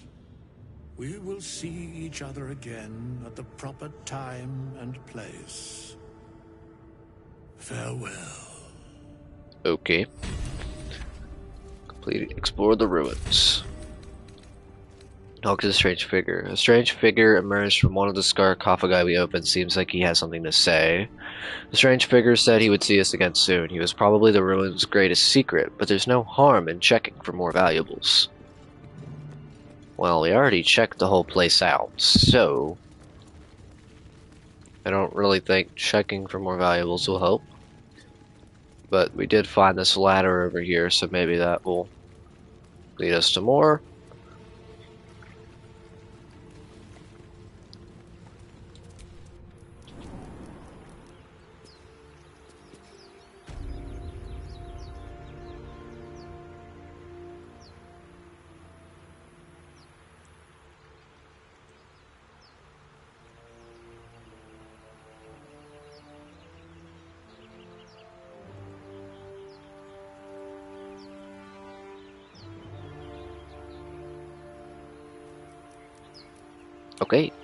So we are outside now. Seems like we're right outside these ruins, just on the other side over here. It seems. Dagger root. Okay. I guess let's see if there's anything to find here before we do a long rest. Got some balsam. Survival failed. Anyone gonna pass the survival check? Gale. Nice. Okay, we got a dirt mound. So like I said, that's why we picked up the shovel, so we could dig these up when we come across them. Arrow of ice and gold. Alright. So I guess let's go ahead and take a long rest. We're almost level 3, which is cool. Let's go ahead and take a long rest so we can get spell slots back and stuff like that. Do you have loves waiting for you once this is all over? You know what? That is not the easiest of questions for me to answer. Okay, let's go to camp. Let's see if who wants to talk first, and then we'll see who wants to talk after we actually want to long rest. We'll do that. We'll talk to people first, and then we'll talk to them again once we long rest and see what changes. Oh, look, it's Withers. We meet again, as predicted. There'll be a lot of talking. We do I shall rest, be here so. in my camp, for whenever thou hast need of my services. What kind of services can a skeleton offer? A mending of the threads between life and death. Should thou or any of thy compatriots perish, I will cleave soul to body once more.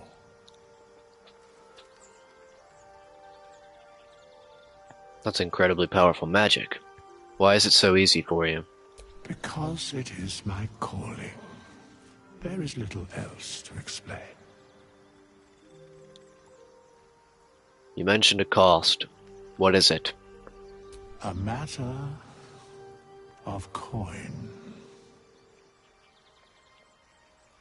That's outrageous. Such is life. Outrage leading to a singular end. Okay. Withers. The strange wraith commands many powers. He allows you to resurrect allies, hire help, and change your class for a price, of course. Anything within these? No. Alright. Vision plans for the Sword Coast. This map of the Sword Coast sprawls from the deep forest of Tether to the frigid spine of the world, its topography worn by ancient ink and the constant trade between mortal hands. Some book stacks here. Nothing actually within them, but there are some stacks of books. Alright. Shadowheart. Something the matter? See if you got anything to say. I doubt that your thing has changed. So here's our box. You have a personal chest at camp. Essentially, you could just kind of throw stuff in here, which we are actually going to do some of that, like this die. We'll put that in there. Soul coins we'll put in there. Let's see what else I can find. If we want to put anything, I guess everything else we're not going to put in there, but we'll put that stuff in there for now. Starian, you got anything to say? Need something? Nope. Okay. Lae'zel. Chatter already, Tusky. Bro. You look so unusual. Githyanki are rare in these parts. I expect I am your first. For Istir? Yeah. I've never heard of your kind until my capture. Or would you know of Githyanki but never met one? Didn't read books, remember that. Never heard of your kind until my capture. I suppose I am as alien to you as you are to me. I know of your kind, but I do not often encounter them. That large, fleshy nose of yours looks like a mistake.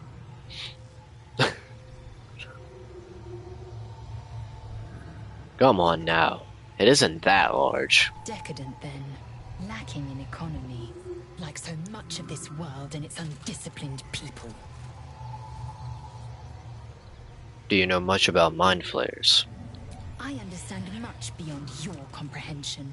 More to the point, I know the cure for our condition. It is imperative we locate a creche. You do well to observe more and question less. Do you know what happens if we don't find a cure?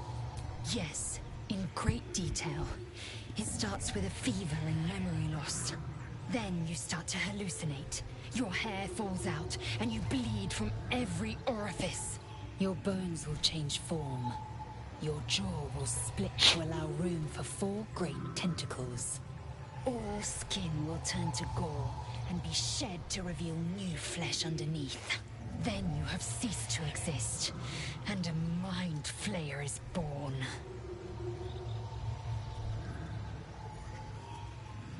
Try to suppress your... That's not going to happen. We will find a cure. Words forged in steel. Isel approves. May your actions express the same metal. We must find my kind and be rid of the parasite. It's as simple as that. The first symptoms should have long since started, though. That is what puzzles me. You're worried we haven't changed? This is good news. Yes, if you give it no further thought. But anomalies lead to surprises. Bad surprises.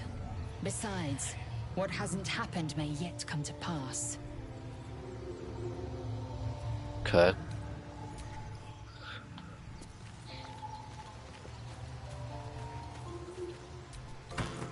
Ooh. Sorry, Gale. I'm kind of stealing from you right now. That mugwort, will you? Ooh, recipe unlocked. Salts of mugwort. Got another salt that we have there. Hi, Gale. Go ahead. I'm listening. Alright. So I guess now we will go ahead and long rest, so... You can either long rest by doing it from right there, or you can come to your camp and do it from here. If you just do end of the day, press use. If you want to end the day, you'll have enough camp supplies to restore all hit points and spell slots if you long rest. So yes. And then everything changes. I guess Gale happens to be the first one right here, so let's talk to him.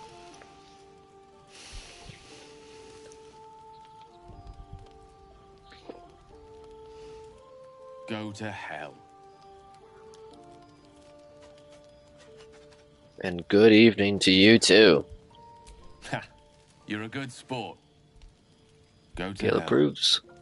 An everyday expression. So trivial it's almost meaningless. But we've seen hell. It's real. And it isn't trivial. What's on your mind, Gale?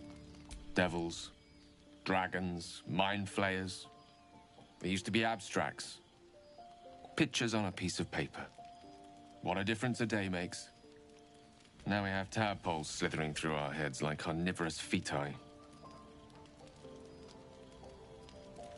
That's not abstract.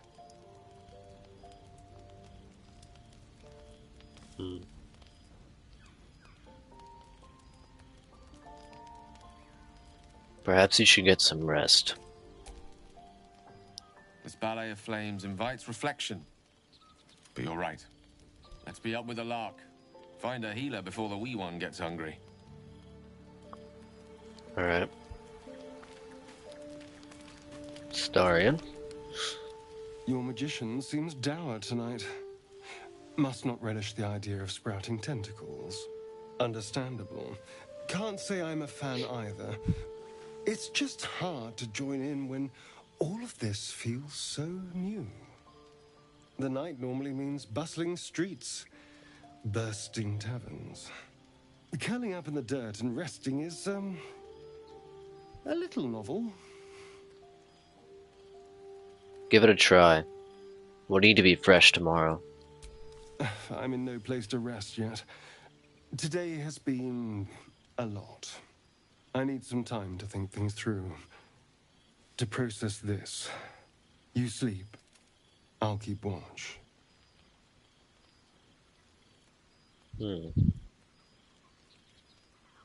I feel like he wouldn't exactly trust everyone just yet.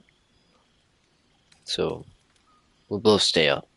I'm not ready to turn my back on a stranger. You know, if you want to He spend time with disapproves. me, you only have to say so. But suit yourself. I'm sure we'll drift off at some point.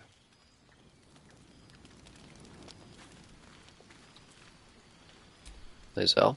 A monster forms inside us, yet you waste time with idle chatter.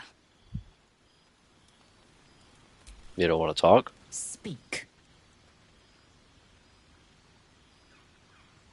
Like, had the exclamation mark above your head, and now she's like, nope. Okay. Shadowheart? Doing the rounds, are you? You'd better get some rest. What were you two talking about? What do you mean? You and Gale.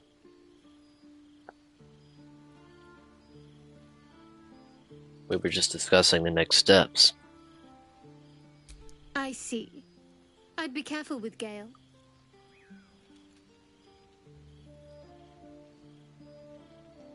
You don't trust Gale? He's a wizard. All they care about is power. Let's hope we rapidly find a healer. You seem reliable. I think you know how important it is that we find someone who can cure us. Best if we focus on that. Agreed. The sooner we find someone to help us, the better. Good. We might even Gale get approves, lucky and Shadowheart find one approves. right away. As I see it, we're overdue some good fortune. Rest well. Okay. So that is everyone talked to. So let's go ahead and rest. Fully resting. Use the required amount of camp supplies to fully rest, recovering all your hit points, spell slots, and short rest. Not using enough camp supplies will rest will only partially recover your resources. Let's go ahead and use one of our camp supply packs to full rest.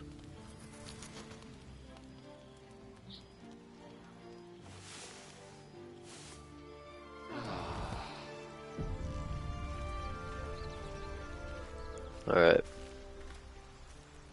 Everyone might have different things to say, so we're gonna have to do the rounds one more time. Talk people, just to make sure. What's on your mind? Just to make sure nobody else has anything to talk about. Oops. I did not mean to do that. Sorry, Lae'zel. Speak. Just seeing if everybody has anything to talk to, and then we are gonna bring Lae'zel along with us. Not sure for who yet, but let's figure that out. Oh. Shadowheart has some mugwort over here. Are we taking that?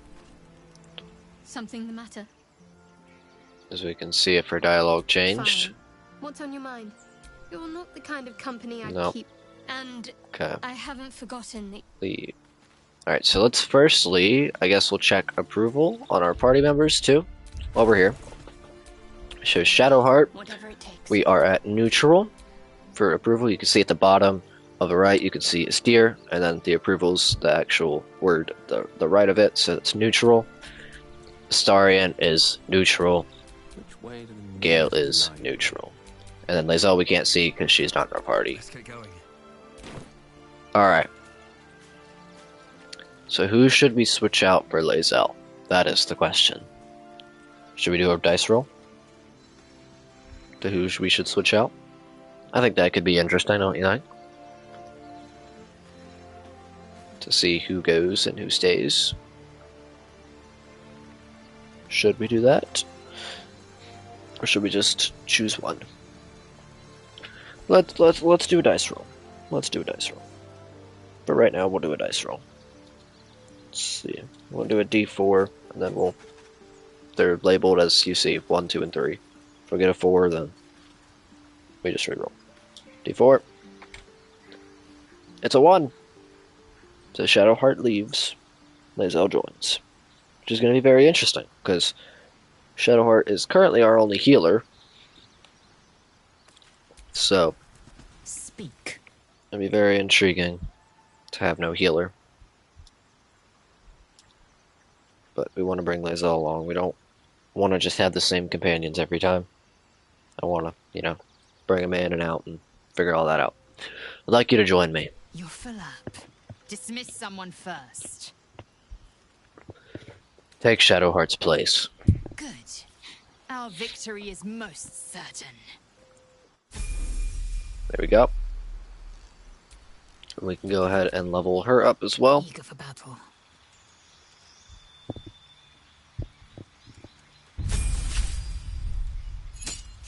So we'll fight a level 2. She goes from 12 to 20, and then she also gets Action Surge.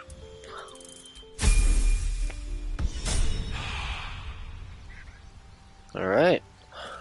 Now we have Lae'zel on the team. Level 2 fighter, get Yankee, and she has the soldier background. Go ahead and toggle ask for opportunity attack, and her she is also at neutral for approval with us. So everybody is just at neutral right now, which is okay. Never a dull moment. So this is our current squad. How long are we going for? 2 hours and 13 minutes. I might go for 3 hours. Maybe 2 hours and 30. We'll see how I go for it. It's either going to be 2.5 hours or 3. So we'll see how I feel here in a little bit. Do we have any equipment? Anything that we should give Lae'zel? Because what does she currently have? Currently a longsword. I feel like we should differ, right? Because we're kind of using a two-handed greatsword. So if we have Lae'zel do something kind of different, that'd be kind of cool. What does she have? Soldiers. She has proficiency in athletics and intimidation. When you roll a 1 or 2 on damage die for an attack with a two-handed melee weapon, that die is rerolled once. So she needs to use basically a two-handed melee weapon. She has proficiency with light and medium armor, as well as proficiency with the short sword, long sword, and great sword. So she does need to use a two-handed weapon. We do have another great sword if we want to give her that. Or we could keep her with a long sword, which I'm not sure. Longsword seems to actually have a chance to do more damage technically. So it says just with a two-handed weapon. So she's two-handing the longsword. I guess for now we'll keep her with the longsword. And then we can change that depending. Would she be good with this? I mean, she has a +1, so she has... Her AC is 16. Okay.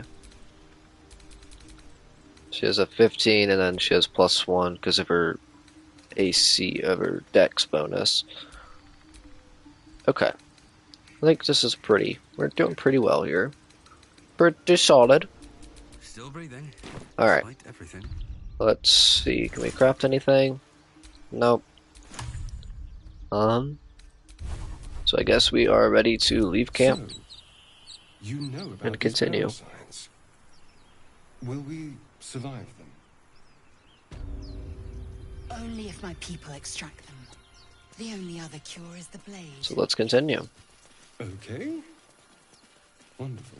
So I guess now the option is to go up this way. So it seems we've done everything at this bottom part, so I guess let's go up.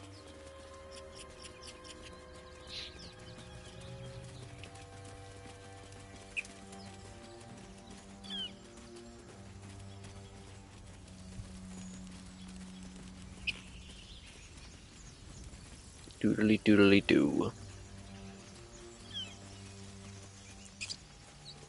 This is where earlier they said they heard screaming or something.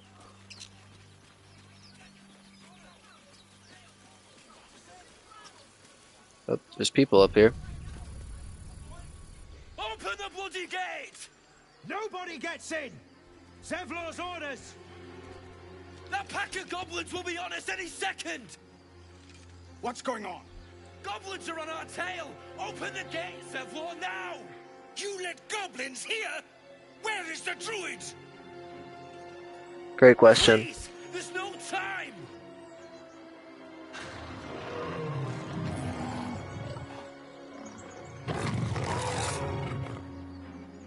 By the nine hells! Open the gates! Oh god. Get that gate open.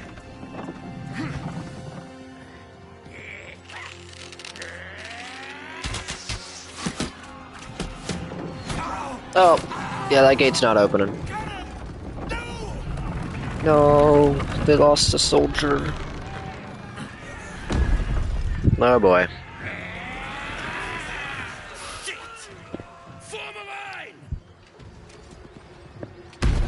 Oh! Damnable roach! Provoke the blade and suffer its sting. Oh yeah. Alright. Combat time. So we're gonna help the people, I guess, of this and take down the goblins. Rallied.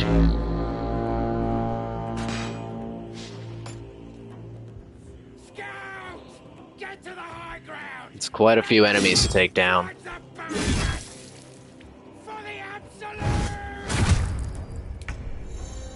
Switch targets. Effortlessly cycle your focus between different enemies in combat. So you can do this to switch between people. Okay, so rallied. Granted 8 temporary hit points by friendly combatants' rallying cry. Alright. Well, this should be sneak attack, because if my mate's close by. This steer is close by, so let's get sneak attack. For the kill!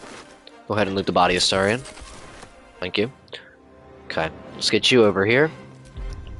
Can I get you down more? No. Alright, let's get you to go ahead and hide for now. You just stay right there.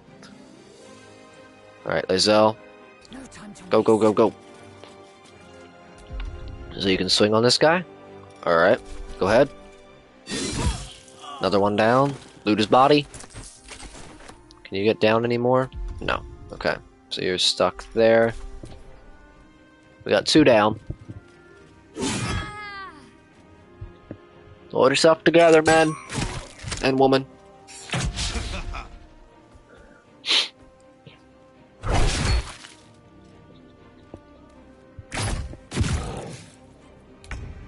Alright, my turn.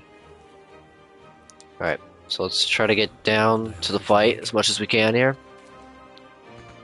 Can't get much further than that. So let's go ahead and use bow here.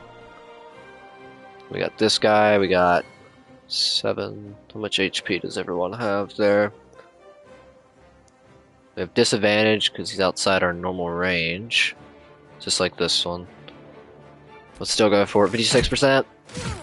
Okay, solid 4. Not gonna burn my action surge yet. Go, you want to get up here? I already forgot to cast mage armor like I was gonna do, so let's just go ahead and do that now. Go ahead and cast mage armor.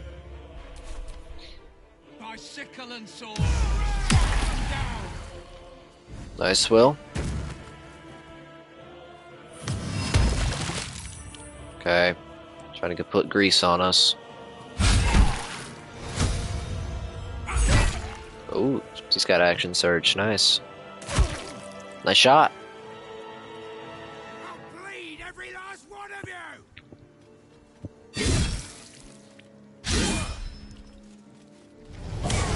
Oh boy.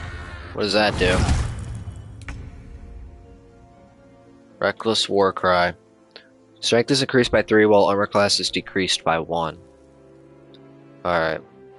Starion, can you make it down without slipping? Please? Okay, cool, cool, cool, cool, cool. Unfortunately, no matter what, you're in sight of people. You're not really gonna be able to, actually, maybe able to get, yeah, because people are nearby to these ones, so might be able to get advantage on them. See that? Nice! I guess I could have dashed too. Let's do that. Let's go ahead and use dash, and then we'll get you to kind of go behind this rock here. We can have you kind of try to go around. Alright. Come on, Lae'zel. Let's get you down in here. About as far as you can go. Go ahead and take a shot. Let's try to take down this guy since he's already weak. Okay, that failed.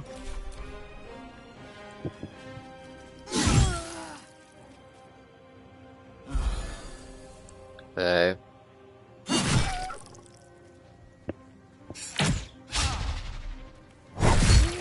Oh. Aridin is dead. Well, I didn't want him to die, because I was hoping to keep everybody alive here, but, I mean, if he's dead, he's dead. It's not like I can do much about that. Can't slow down. Alright. Take that guy out.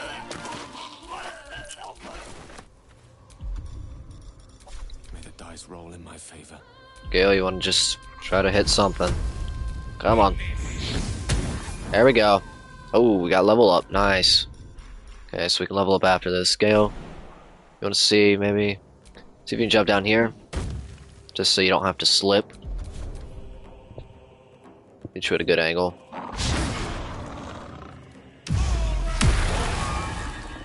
Okay. Do something, Zevlor. Nice.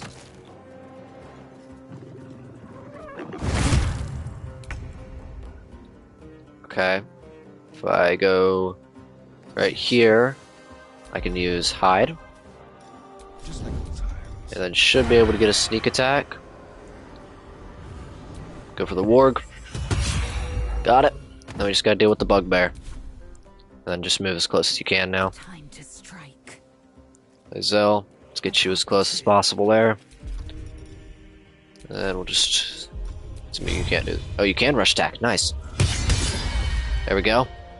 Off balance.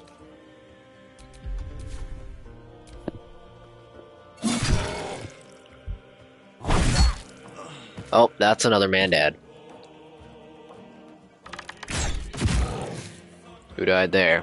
Barth. R.I.P. Barth. You may or may not be missed. Alright. Let's move this way. Take a shot. There we go. Well, we lost two of them. We lost two soldiers this day. Waypoint discovered. Emerald Grove environs. They must have been seeking something. Okay, I guess let's go ahead and loot the bodies.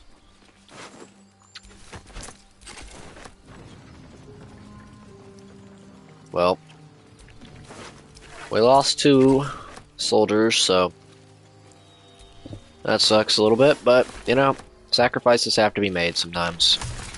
Ashes of Wargfang. Hi, Aridin. I guess I'm looting your body. I mean, who all's really paying attention? Nobody really cares. Stamped handbill. A scuffed handbill stamped with an extravagant seal boldly proclaims, "Adventurers wanted for perilous and profitable quest." Master Lorroakin, the Arcanist of Othkutla, the recluse of Ramzith's Tower, seeks brave and enterprising individuals to delve treacherous temple and recover storied artifact, the Night Song. For preservation in Baldur's Gate, only stout of heart and keen of mind need apply. Fame, glory, and incredible fortune assured.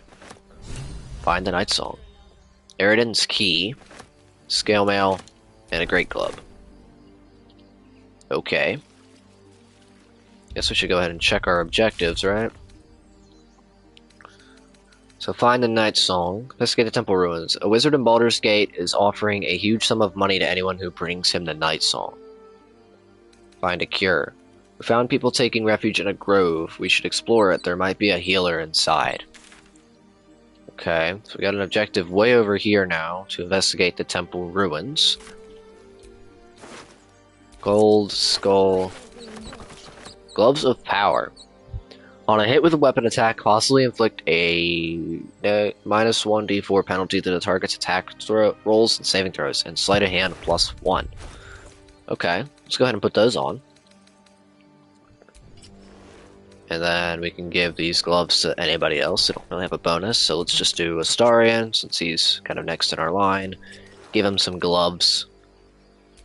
Still alive, so that's Alright, progress. we are encumbered now, so let's give some stuff over to, I guess Lae'zel would probably be able to hold the most other than me, so let's just give some stuff to her. And then hope that we'll be able to maybe sell some of this crap soon. Let's just give some over so that we can hold more stuff. Bugbear, and some javelins, rogue's morsel, gold, morning star, Barth, gold, brass locket. Oh, they're opening the gate for us, I guess. Okay. Let's go ahead and do our level ups. Unless we could probably do some alchemy stuff, right? We can make a salt. Rogue's morsel. Nice. Okay. With that, we would need a suspension to make a healing potion. Okay. Let's go ahead and do our level up. So we are now at level 3. I think. Yep. Alright, fighter level 3. So we got our specialization available. Health is increased from 20 to 28. Okay, so we have Arcane Archery. You are capable of weaving magic into your attacks, giving you your archery a supernatural quality and your foes something to fear. So we get proficiency in Arcana and Nature. Arcane Arrow, the resource used to cast Arcane Shot. Now this technically could be good with us because of the thing that we took, where we have +2 to the archery attacks or whatever. But I really don't. I've never done Arcane Archer, and I don't really want to do Arcane Archer. We have Battlemaster. As a paragon of tactical superiority, you employ a wide array of combat maneuvers to dominate every fight. You get 4 superiority die and 3 passives.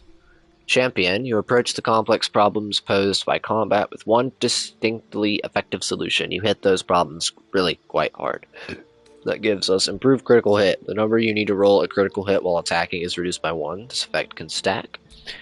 And then we have Eldritch Knight. You are a warrior of spell and sword, leaving incantations that supplement your extensive martial expertise. You get level 1 spells, 2 level 1 spell slots, and Weapon Bond. Ritually bind the weapon in your main hand. The weapon can't be knocked out of your hand, and it automatically returns to you when thrown.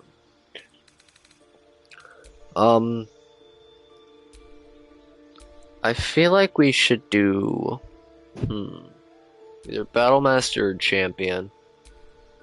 And I feel like for us, Champion would make sense.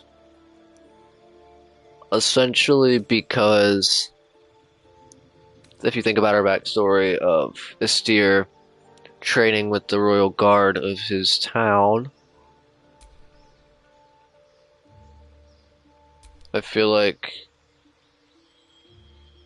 he would learn that, but then at the same time I feel like Battlemaster could be good, right?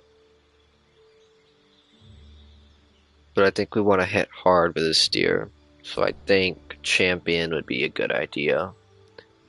And if we feel like Champion is not the way to go, we can always respec and we'll go into like Battlemaster. But I think we should do, let's do Champion. So we get improved critical hit, so instead of needing to roll a natural 20 to do a crit, we just need, if we roll a natural 19, we also get a crit. And then if we have other things that have that effect, it will stack on upon it. Okay, Starion. So he gets his specialization. His health goes from 17 to 24. So we have Arcane Trickster. As quick with a spell as you are with a lockpick, your illusions and enchantments keep opponents on the back foot. We get level 1 spell slot, 2 level 1 spell slots. Mage Hand Domain. You cast Mage Hand, the Spectral Hand is visible and permanent. Create a Spectral Hand that can manipulate and interact with objects. Then we have Assassin. You prefer to deal sublime punishment to a single foe at a time, not in a duel. Mind, because a duel implies chivalry. and you're too busy getting the job done for honor. When you get Assassinate Initiative, you are deadliest against unprepared enemies in combat. You have advantage on attack rolls against creatures that haven't taken a turn yet. Assassinate Ambush, any successful attack roll against a surprise creature is a critical hit. And Assassin's Alacrity, quick as an alley cat in a rain dark city, you immediately restore your action and bonus action at the start of combat. Then we have Swashbuckler. You live and breathe the art of the blade, excelling in a single combat thanks to your quick feet and wits. Fancy footwork. If you make a melee attack against the target can't make opportunity attacks against you for the rest of your turn. Rakish Audacity. You gain a +2 bonus to initiative rolls. This scales with your rogue level. You no longer need advantage to trigger sneak attack as long as you are within 5 feet of the target and don't have disadvantage. And then there's Thief. Your quick hands and mastery of the larcenous arts make stealing second nature, be it from a third floor window or a forgotten ruin. Fast hands, you gain an additional bonus action. Second story work, you master the art of falling and gain resistance to falling damage. So, I know this is cheese, but for this first playthrough, I want to do what everyone's base subclass would be. Because like I said, there will be multiple playthroughs. So, Astarion's base subclass. In Baldur's Gate 3, Astarion's class in his base subclass assigned automatically when he reaches level 3 if you do not manually choose is the Arcane Trickster. That could be cool. Have him as Arcane Trickster. If that's his base subclass, which I've never actually put him as Arcane Trickster.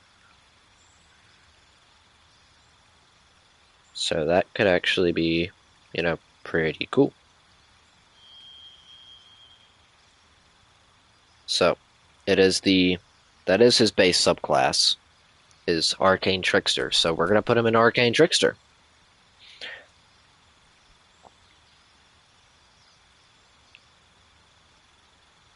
So, that's what we're going to do. For our main playthrough here, I'm going to have all these characters as their base subclass. And then we'll do other things in different playthroughs, like when we do challenge runs and stuff like that. But for our first one, I want to do everybody in their base subclass. So his is Arcane Trickster. So, once again, as quick with a spell as you are with the lockpick, your illusions and enchantments keep opponents on the back foot. So we get 2 level 1 spell slots. We get the Mage Hand thing, so Spectral Hand is visible and permanent. We get that as a cantrip, and we get 2 cantrips and a spell. So, our cantrips. We have Acid Splash, throw a bubble of acid that damages each creature it hits. Booming Blade, strike with your weapon, afflicting your foe with a resonance that hurts them for 1 to 8 thunder damage when they move. Bursting Sinew, explode a corpse, causing it to impale those around it. Bone Chill, prevent the target from healing until your next turn. The target cannot help down characters. An undead target receives disadvantage on attack rolls. Okay. Poison Spray, project a puff of noxious gas. Ray of Frost reduces the target's movement speed by 10 feet. Shocking Grasp, the target cannot use reactions. The spell has advantage on creatures with metal armor. Blade Ward, take only half the damage from bludgeoning, piercing, and slashing attacks. Friends, gain advantage on charisma checks against a non-hostile creature. The spell can be cast while you are silenced. However, difficulty modes, the target might accuse you of enchanting them. Dancing Lights, eliminate a 30 feet radius. Use an object with the aura of light. Create an illusion that compels nearby creatures to investigate. You can remain hidden while casting the spell. Toll the Dead. Ring the bell of impending doom. If the target is at full health, you deal 1 to 8 necrotic damage instead. And True Strike. Gain advantage on your next attack roll. So we're able to choose 2 of these for Astarion to have. I feel like with us wanting to do sneaking stuff, Booming Blade won't really happen, because when we go for melee, we'll always be trying to do sneak attacks and stuff. I feel like Bone Chill could be cool, right? So we could prevent people from healing. I don't want to do Ray of Frost, because Gale already has that. Shocking Grasp could be cool. I think let's do Bone Chill. I feel like Bone Chill could be nice. Prevent people from healing and stuff, and they can't help down people.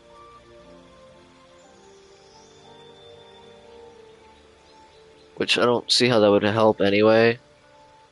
Because I don't know. Do we do Toll the Dead maybe? Thinking Toll the Dead, maybe True Strike.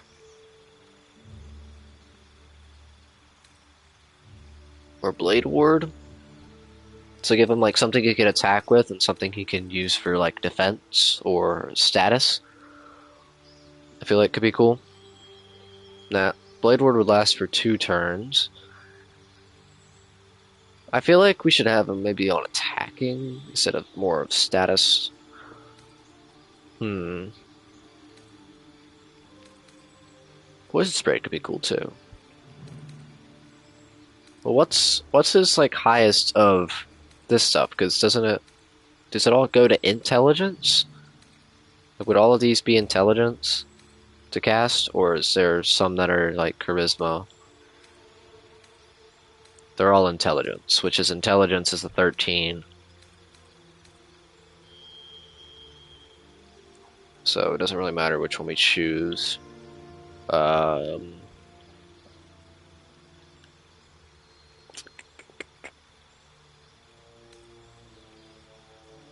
I feel like this could actually be good. Because if we do True Strike and then we do a sneak attack, we would have an advantage on it more, right? No, that's not how that works. Because you already have advantage on sneak attacks, I think. Mostly.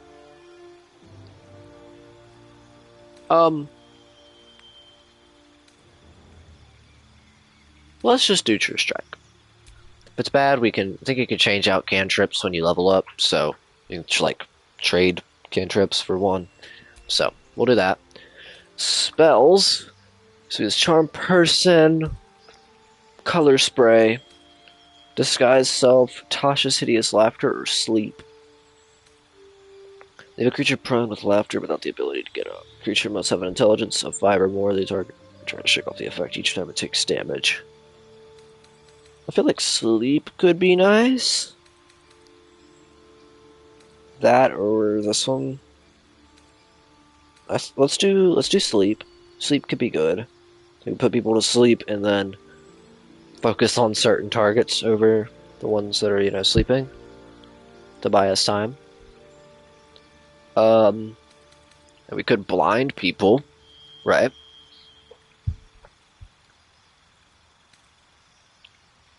Or we could charm to prevent somebody from attacking.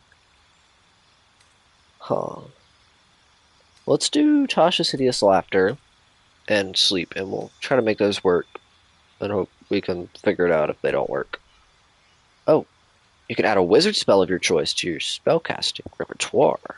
That is interesting. Okay, so I can add a wizard spell.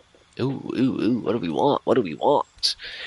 Burning Hands, Charm, Chromatic Orb, Ice Knife is pretty good.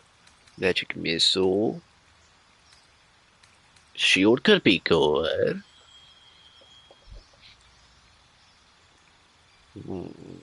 Should we do like a defense for shield? Or should we do an attack like Ice Knife or something? I think an Ice Knife could be cool, right? Let's do Ice Knife. We'll do Ice Knife. Alright, Arcane Trickster Starian. I've never done that before, so this will be a first time for me. Gale. Level 3. So health from 14 to 20. He gets one more level 1 spell slot. And then now has 2 level 2 spell slots. And we get 2 new spells where we can choose from level 2s. Which is cool. So, Arcane Lock. Close the door or matter container with a magical lock can no longer be lockpicked or open with knock. Blindness. Blind a creature. Attack rolls against it have advantage, and the foe attacks with disadvantage. Blur. Attackers have disadvantage on attack rolls against you. Doesn't affect creatures that don't rely on sight or that can see through illusions. Cloud of Daggers. Conjure a cloud of spinning daggers that attack anyone inside. Crown of Madness. Instill madness in a humanoid enemy, making them attack the creature closest to them other than you, even if it's allied. Darkness. Create a dark shroud that heavily obscures and blinds creatures within. Creatures cannot make ranged attacks into or out of it. Hold person. Hold a humanoid enemy still. They can't move or act or react. Attacks from within 10 feet are always critical hits. Summon a strong wind that clears all clouds and pushes creatures back 17 feet, forcing them off balance. Flaming Sphere. Summon a flaming sphere that damages nearby enemies and objects. You can move the sphere and emits bright light. On save, targets still take half damage. Enlarge, reduce, make a creature larger or smaller to affect their weapon damage and strength checks and saving throws. Detect thoughts. Focus your mind to read the thoughts of certain creatures while talking to them. Dark vision. Grant a creature the ability to see in the dark out to a range of 40 feet. Invisibility. Touch a creature to turn invisible. Attacks against it have disadvantage and attacks with an advantage. Invisibility ends early if the invisible entity attacks. Cast another spell, interacts with an object, takes an action or bonus action, or is damaged. Condition ends early if the creature attacks or casts a spell. Knock. Unlock an object that is held shut by a mundane lock. Magic weapon. Infuse a weapon with arcane energy. The weapon becomes magical, receiving a +1 bonus to attack and damage rolls. Melf's Acid Arrow. Shoot a green arrow that covers the target and the ground with acid. Deals 4 to 16 acid damage immediately and 2 to 8 acid damage at the end of the target's turn. On miss, target still takes half the initial damage. Mirror Image.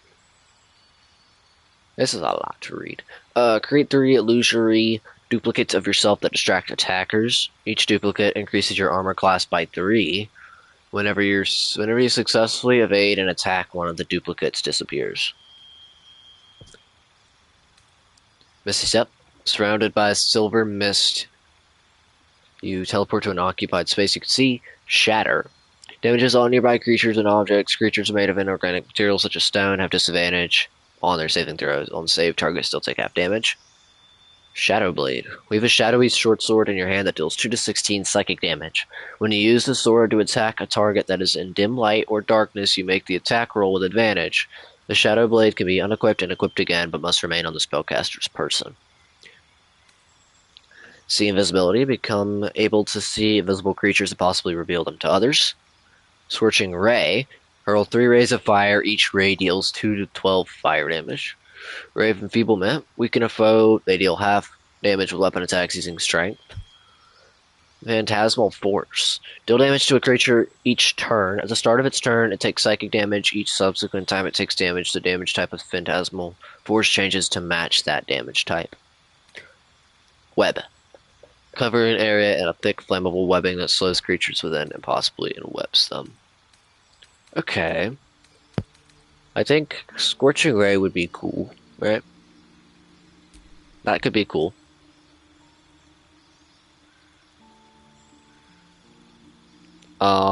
Maybe the Acid Arrow? Or Darkness. Let's do Melf's Acid Arrow. And we'll see if we find different things. Some scrolls and stuff for stuff. Alright. So what do we want to get rid of? Let's get rid of that. Let's put on Scorching Ray. So which one of these do we want to get rid of? Magic Missile, Chromatic Orb, Witch Bolt, Thunder Wave. Probably Witch Bolt. Let's get rid of Witch Bolt, right? We'll do Acid Arrow, Melf's Acid Arrow. And then of course we can prepare different things depending on what we want to do. For now I'm going to keep Mage Armor. I think it'll be good for this moment. But maybe soon we'll get rid of it and start working on more damage. Alright. Lizelle!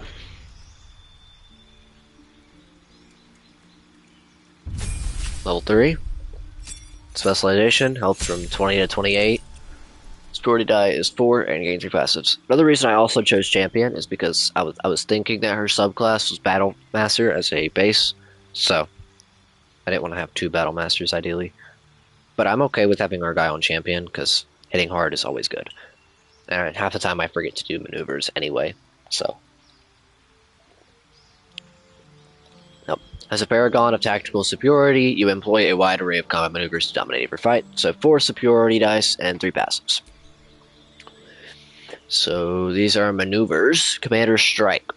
Direct an ally to strike a foe. The ally uses a reaction on their next turn to make a weapon attack. Disarming attack. Spend a superiority die to make an attack that deals an additional 1d8 damage and possibly forces the target to drop the weapons they are holding. Distracting strike. Distract your target, giving your allies advantage on their next attack roll against the target. Evasive footwork. You can evade attacks by imposing disadvantage on melee attacks against you for a round. Feinting attack. You can use both your action and bonus action on a turn to attack a target with advantage and deal an additional 1d8 damage. Goading attack. Deal an additional 1d8 and attempt to goad the target into attacking you. Targets receive disadvantage on attacking any other creature. Maneuvering attack. Spend a superiority die to make an attack but deals an additional 1d8 damage. On hit, select which friendly creature will gain half its movement speed. It will not provoke attacks of opportunity. Menacing attack. Spend a superiority die to make an attack that deals an additional 1d8 damage and possibly frightens the target. Precision attack. You spend a superiority die to add it to the result to an attack roll. Bushing attack. Spend a superiority die to make an attack that deals an additional 1d8 damage and possibly pushes the target back 15 feet. Rally. Expend a superiority die to grant a ally 8 temporary hit points, bolstering their resolve. Riposte. When a hostile creature misses you with a melee attack, expend a superiority die to retaliate with a powerful strike that deals an additional 1d8 damage. Sweeping attack. Swing your weapon in a rapid sweeping arc to attack multiple enemies at once. Roll your superiority die for damage. Trip attack. Spend a superiority die to make an attack that deals an additional 1d8 damage and possibly knocks the target prone. Target must be large or smaller. Okay, so we can choose 3 of these. So, one that I really like is Riposte, so I'm going to do that one. The other ones, let's see. To add it to the result,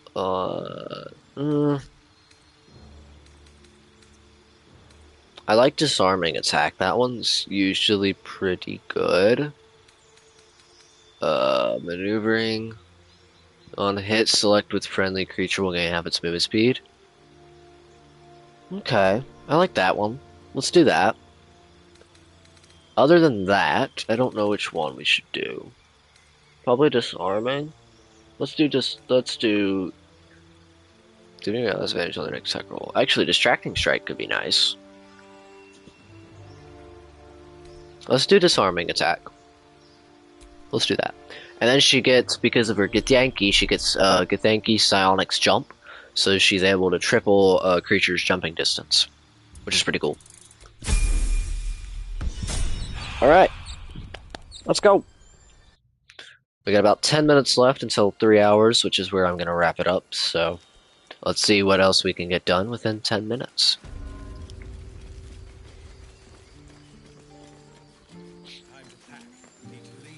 Is that Valor? Hello. Aradin didn't make it. Yeah, he kind of did. Pity. But he might have got more of my people killed, if not for you. He died. Thank you for your help out there. I'm Zevlor. I'm a steer. Well met.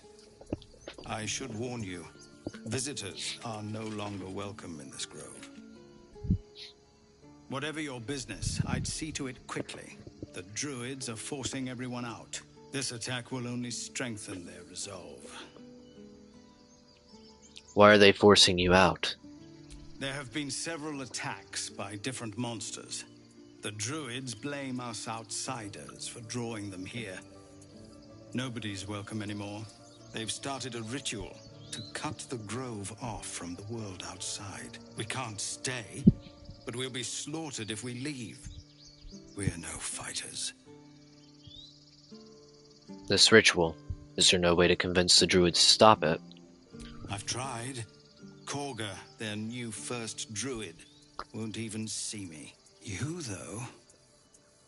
I know it's not your business, but she owes you for saving this place. Perhaps you could persuade her. For more time to prepare, if nothing else. Okay. I'll see what I can do. Really? We're messengers now. We'd owe you a Starring great debt. disapproves, Lae'zel If we're disapproves. forced to leave now, we won't make it to the city. You'll find the druids at the heart of the grove. Please, make them see sense before more lives are lost. Like I said, I did roll for romance at the start, but I'm gonna disregard that. And the whole point of the romance is our character, Istir, will find out who he romances over time.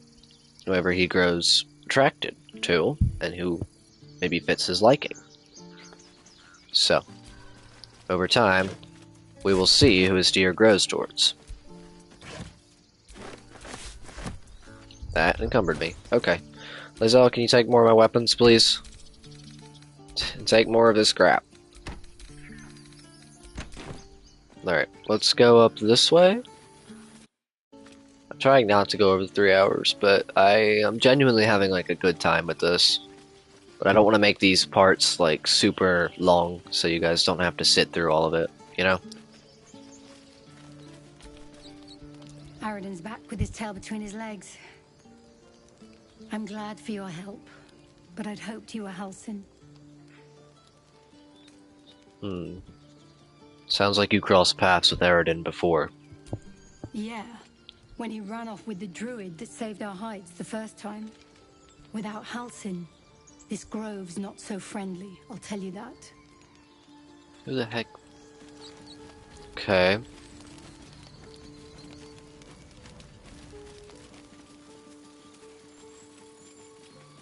Cannon? I'm sorry, Arca. Don't be sorry. Fetch some help. Do not embarrass yourself. He is gone.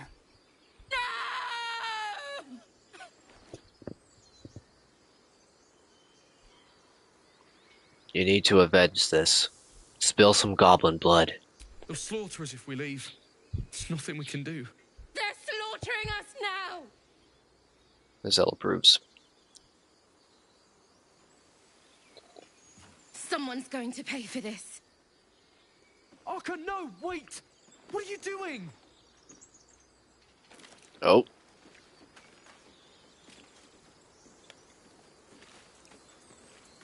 I am assuming we're not going to be able to loot that body.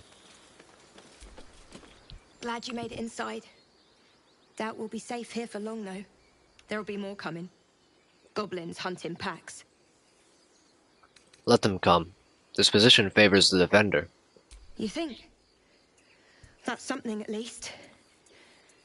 We're not trained fighters, though. Tactics are more important than training. You would know this. You train with the guard, and you learn tactics.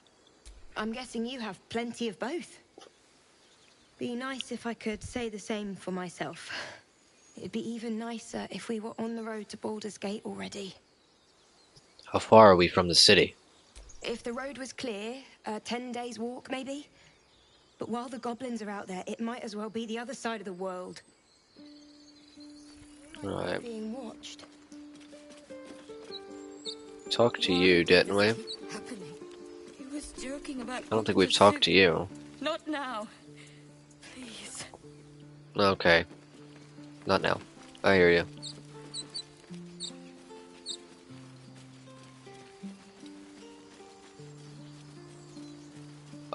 Miss? Mister.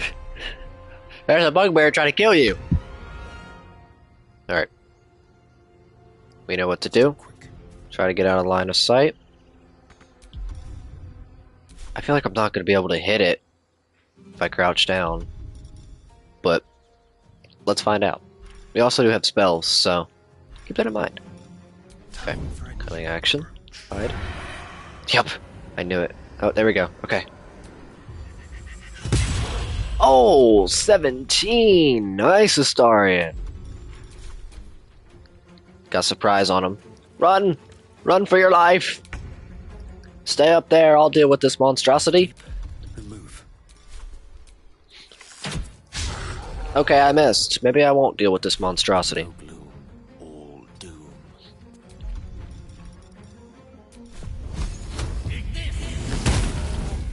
Solid 5. Strike. My path be true. Alright, Lazo, come on. Okay, we suck. It's okay, Astarion gets a turn. There we go. Are you okay, miss?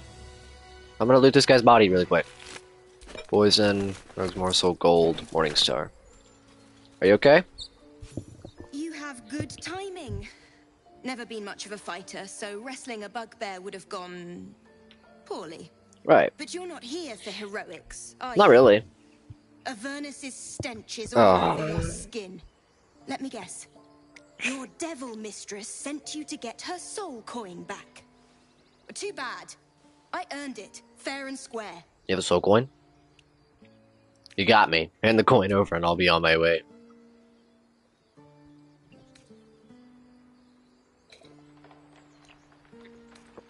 That bugbear would have crushed your skull.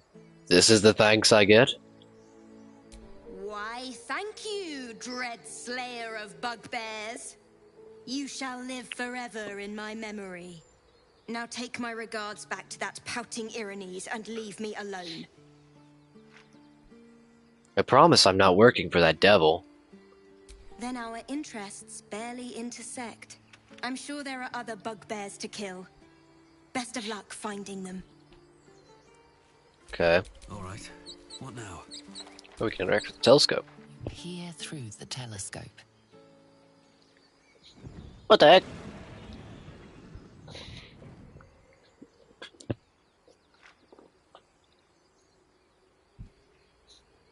Squint at the distant object, trying to make out further details. Focus the telescope on the distant object, trying to get a clear view. Let's focus the telescope. See if we can get a clear view on it. We don't have Shadow Heart, so we don't have guidance. We get a natural 1. Ah, yeah. It's okay, we have inspiration. Let's go ahead and roll again. Much better. Much, much better.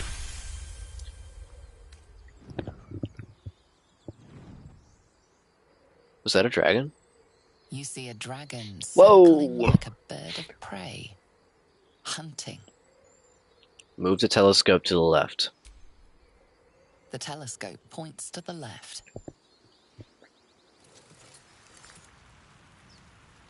Oh god.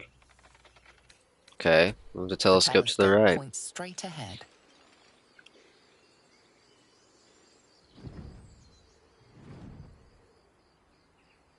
We can move it to the right again. Let's do that. The telescope points to the right.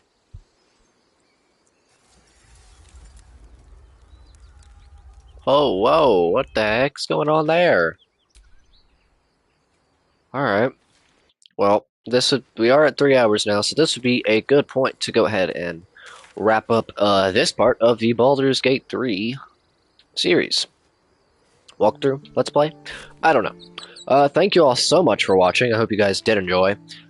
Actually, before we do that, I was going to say let's wrap it up, but let's get everybody's opinions and see if anybody has anything to talk about the situations we have gone through so far.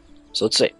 Every Githyanki has held a See if sword anybody by has stuff age to talk 6 about before we and do claimed this. Their first kill by age 10.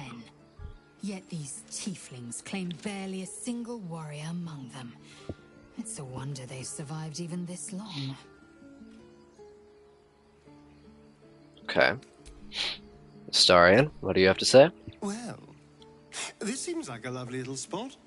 The sense of impending doom aside. Okay. Gale? I've never had cause to visit a druid's grove before. Magic weighs heavier here, seeking solace in root and soil. Grounding, one might say. Okay. So that's where we're actually going to wrap it up. So let's go ahead and save our game. That's where we're going to wrap up today's episode. I hope you guys did enjoy another part of the Baldur's Gate 3 walkthrough, let's play, whatever you want to call this. I hope you guys did enjoy, like I said. And we'll be back soon, if not tomorrow, the next day. I'm not sure if I want to, how often I want to do this. I at least want to do it maybe once, like every other day. But we'll see if I come back tomorrow, because I am having actually a lot of fun with this.